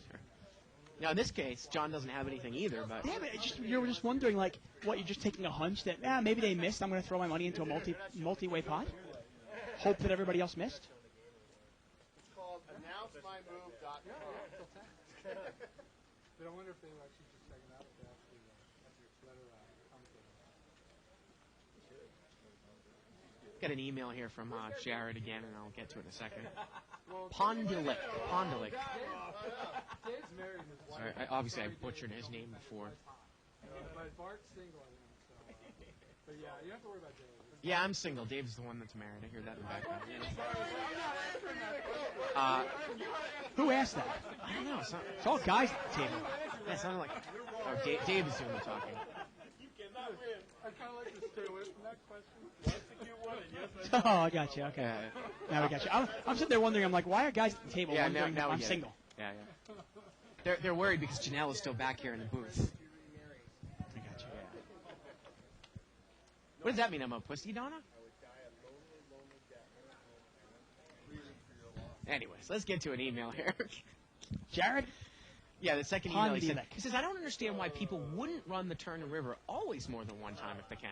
Well, first of all, in this game you can't. You only can do it in the 500 or higher. And you got to understand that most of the people are recreational players. They're here to gamble. Yeah, most of the What's pro gambling players about? will. Most of the pro players will do that. But another reason why a pro player wouldn't do that, as Barry Greenstein has often said, is because if you allow people to call all-ins and you run it, or if you call and you know they run it, you might be less scared of their raises and vice versa. Their raises and their pushes. Well, there's a level of fear in no limit hold'em, and if I'm going to push you to this, if I'm going to put you to the test every single time, and I'm going to say, listen, this is for all your chips, but you know that, well, you can always run it 3 times. I'll probably win one of the 3 times. You're not quite as scared to call me. Ace 4-6 here, and I'll give you another example too. Is even Dave, if I usually run it more than once, say there's a guy that looks like Ross has got top pair here with Ace Jack. I'll get to this in a second. I assume he's going to bet, and he's going to probably take it down. Say there's a guy, Dave. I mean, Rob has got absolutely nothing here. Say there's a guy that is stepping up from the 3 to 5 game, or maybe even the 200 game. Right. And I put him to the test by, raising him in with all his chips. Say he's got 500 or 1,000. Right. I might not run it with him because I know that variential swing is going to hurt him more. Of course. Than me, because I've got a bigger bankroll than he does. Without a doubt. And you also have to look at it this way in the sense of, if and you wait are... a minute, look at this. What is Rob doing here? He's got to make the move. Yeah, he is. He's going to raising. raise. Well, he thinks Ross is making a move. He thinks Ross is full of it. But Ross is short here, right? And Ross is going to put it all in. Uh-oh. And Rob can safely throw it away. We've seen more moves with absolutely nothing in this game. And it's funny, you point out sometimes, too. When you talk about making moves in No Limit Hold'em, you always want those escape hatches. Usually you want to be doing it with something. I might make a move here with 7-8. Right, but some sort of draw. But people have been doing it with absolutely nothing all night long. You put yourself, I want to be, if I'm semi-bluffing, or even semi-bluffing with a really, really weak hand, like I have maybe 4 outs, right. I want to have something. So you were going to add something to that. I was going to say something. Yeah. If you are a good player and you are consistently getting your money in with the best of it, well, then obviously variance is not your friend. Yeah, variance is always an enemy. But if you are a gambler, let's say a Dimitri, let's say a Frank Mariani. Yeah. Well, if it wasn't for variance, you'd never win. Right? Of course. Why would you? Yeah. I mean, why would you want to run it more than once there? Buttons over here in seat 9. It's David's hands. And Ross has got ace-king here in seat number 2. Well, that's probably a raising hand. We saw players went all in with ace-king before. A couple of interesting hand out there. We got 4-5 suited. We got pocket deuces. Look at Ronnie, man, I tell you. It almost makes me teary-eyed to see how far Ronnie's come. We often say it here, not just in this game, but in all games. Never understand this raise. Ross is going to raise it 10 with ace-king offsuit here. Out of position. Really just a pot builder. Yeah, we're going to see 5-way action. You're putting more money in the pot out of position with a hand that's really tough to play. And look at 4-5. He's flopped 2 of them. Bottom 2 pair here for Raymond. Yeah, now for him, nobody else has flopped anything. But Dave, actually, I'm sorry, Dave's got a flush draw. But Ross is going to bet. Yeah, Dave's got the jack-8. Ross is going to bet here. Ross has got nothing, and he's going to come out and bet it. He bets 20. Now this is a dry flush draw here from Dave. This probably should go bet, raise here by Raymond. It's not a complete draw. He does have 1 overcard. Oh, you're right. But, again, this isn't, say, what the... Now if Pete calls, I think you have to raise here with 4-5. Oh, yeah, it's a no-brainer raise. Well, actually, Pete is raised. Pete is raised in front of him. He's raised with ace 4. I think if you're Raymond, you can make this $125, $150, really get out all those cards. Make it incorrect for a flush draw to call you? I think he might just push here. Looks like he might just push. There it is. Look at that. He correctly tips the waitress before, just in case. This might look like a little bit of an overbet, but I actually don't mind it. You're going to get a call from some sort of overpair if the guy had raised out of the blind. Yeah, and I guess with 4-5 there's no way you're going to get away from it anyway. And Dave cannot call this now. Makes it incorrect for him to call with this flush draw. I mean, this is like a question now. Dave's got about $190 left. Putting in $190 to win what? What about maybe $330? Yeah. Not quite 2-1, and you really need 2-1 there. And at this point, you almost got to think maybe Raymond's got a set, and you might hit your flush, and it might not be any good. The funny thing here, too, and obviously Raymond doesn't have a set, but he does have redraws. He could pair up the 4 or the 5, even if Dave had the flush. By Raymond actually over-betting here, if you got to have a lot of players that overcommit their chips with only top pair, you can actually overbet raise the flop here, get a call by a single 9, whereas any turn card is going to scare them. Definitely. Any overcard to the 9, any club is going to scare him, but you might get a call. No, he's not going to call, No, is he? Ross isn't going to call with ace king, is he? Wow, that is amazing. And he is so far behind. See, okay, Yeah. I'm sorry. I can't butter that up. That's No. terrible. I don't- How do you call all your money off with ace king? Maybe he thinks he has ace king of clubs. Does he? No, he doesn't. I mean, it seems No, like he's got the last, ace of clubs, no, king I of know, I know. spades. The last few weeks we've been kind of saying, are the players misreading your hand, even at the upper levels? Maybe he is misreading his hand. Yeah. I'm really curious. I mean, you have to think he is. I mean, he's drawing the runner here. I mean, maybe, you know, people watch so much TV, they think ace king is the nuts, regardless of the flop. I mean, I might not call pocket aces there. That's right? Yeah. I mean, I might A throw bet, away a raise, pocket and a aces there. re-raise? I mean, Ross needs a running 2-pair or running clubs. And there's one of them. Oh, man. If a club comes off here, I tell you, that's just terrible. No, okay. And 4-5 wins, and you just got to wonder, you know, I don't want to hammer Ross here. He's having a good time. Obviously, he's a recreational player. You know, but you wonder there, you made a mini raise with ace-king. Okay, you come out and bet it. You get raised in one spot, and then you get re-raised by another guy all in. I know you and I, against normal competition, especially in a lower level game, would fold aces there. A bet, a raise, and a re-raise? I might not now. Yeah, right, after seeing tonight's game. But yeah, I mean, pocket aces would be a tough spot. But ace-king, I'm not sure. I mean, you got to wonder if maybe he misread his hands. We're going to do 2 more hands here. And actually, you know, that actually makes it, when you look down and you try to make a big call with aces, and you have the ace of clubs, I think it actually makes it more likely for you to fold the hand because they're not doing it with the flush draw. Well, they're not doing it with the nut flush draw. Right, You're going, right. would he make this move with not a nut flush draw? You know, you start thinking of other hands maybe he has, and you go, maybe this guy's got 2 pair or set. 6-7 of clubs might be something else to throw in there, but 6-7 of clubs against 2 aces. Yeah. I mean, it's not he's even favored. Like it's not even like that was really a raised pot. You've got to realize that when everybody well, that's limps what in screws $5, it. You know, it's almost like it's a limped pot. well, you tossed in $5 extra. Yeah. Anybody that already put $5 in is definitely going to throw in the extra $5, and you just went broke with just ace high. I mean, ace king is just a drawing hand. I don't even like putting in my money pre-flop. I'm certainly not going to put all my money in post-flop after I missed. You do realize Ross calls everything. But hey, you know what? Ross is having a good time. Here to have a good time. That's what it's all about. Raymond is going to raise here with 4-5 offsuit. And look, hey, he's smiling. He's having a good time. What does he care? And Ross is going to call here with Queen 7 of spades. Let's have it now. Hey, to each their own, right? Jack 10. This play misses both players. Whoever bets is going to get it. Well, Raymond raised it pre-flop. Let's see if he can make the continuation bet here.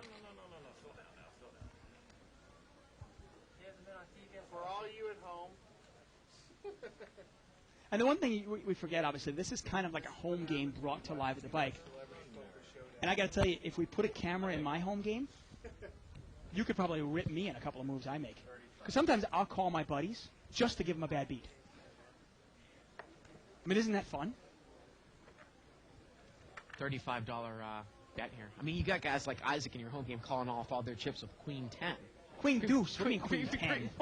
Queen Deuce. Queen 10, he called you off with Queen 10. Queen 10's a monster compared to what he called me with.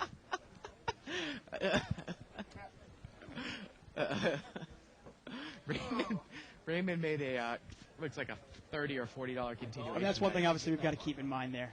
Raymond takes it down. We're going to do one last hand here. One final email here from Jake M. He says, Dave, I love your Under the Gun blog. You should update it more often. I know you're busy, but you bring up some great hands that you've played. I really learned a lot from the blog and the show. Thanks a lot, guys. Love the show. Thanks a lot for the email, Jake. Again, stick around tomorrow. We're going to be doing 25-50 unrestricted buy-in, no limit. The big game, the whale game. You know, it's funny. I was actually going to update my blog more often. I was talking to Evelyn about this. But I realized that not everybody checks the website every day. I wish everybody did check it every day, because then I would probably update it every day. But I have to realize that a lot of people actually kind of check it once every 3 days or 4 days, and I don't want you to miss a blog. If you've missed a blog, though, you can always actually backtrack and go. They're all listed there. And John is going to raise here 15. I actually like that as a raise as opposed to just a limp in. And again, he might be able to use his image to maybe only get one caller. Well, we talk about ace-jack offsuit. It's not a hand that plays well multi-way. You don't want to see 5-6 callers with ace-jack offsuit. Look at this. I don't think anybody's going to call him. Well, we'll have to go one more last hand as it's our Well, rule. no. Yeah. Now, Eric hasn't played a hand in ages. He's actually got mixed up a lot early on this show. So we're going to do one last hand here. Yeah.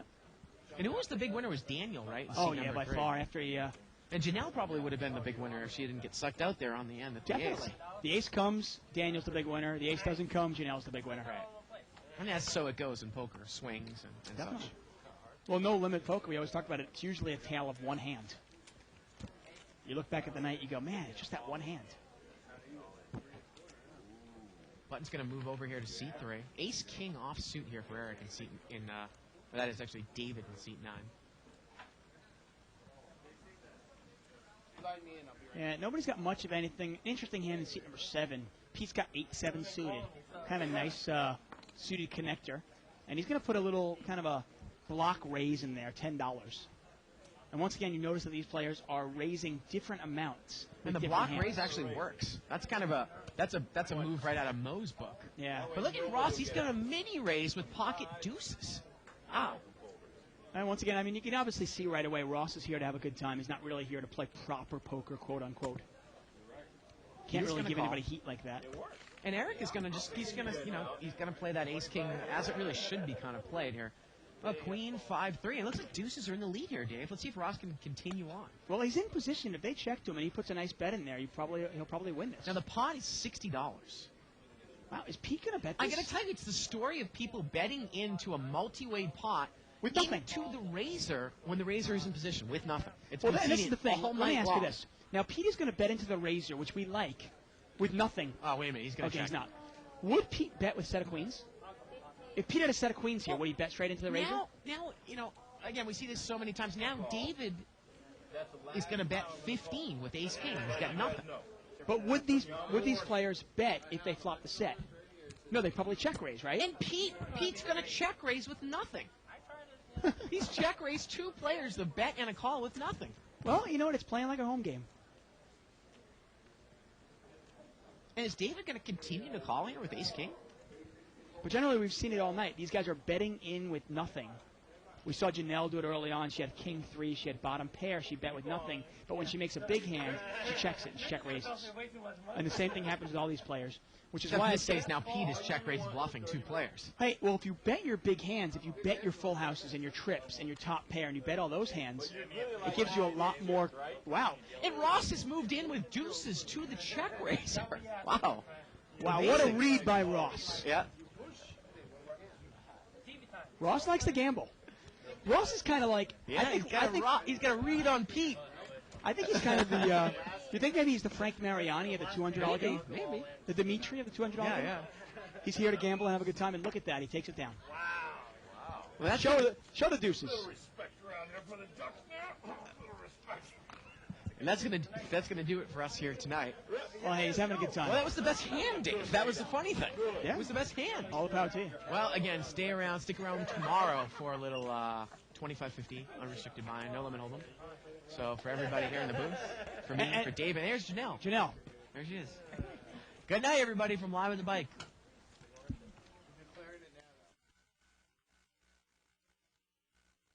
It's here. It's big. And it's closer than you think. It's not a tournament. It's what you don't see on TV. The cash is real. The stakes are high. They bet big. They win big. They lose big. High stakes live action poker. Live at the bike. Watch it live on the web or play it if you dare at the Bicycle Casino right here in Los Angeles.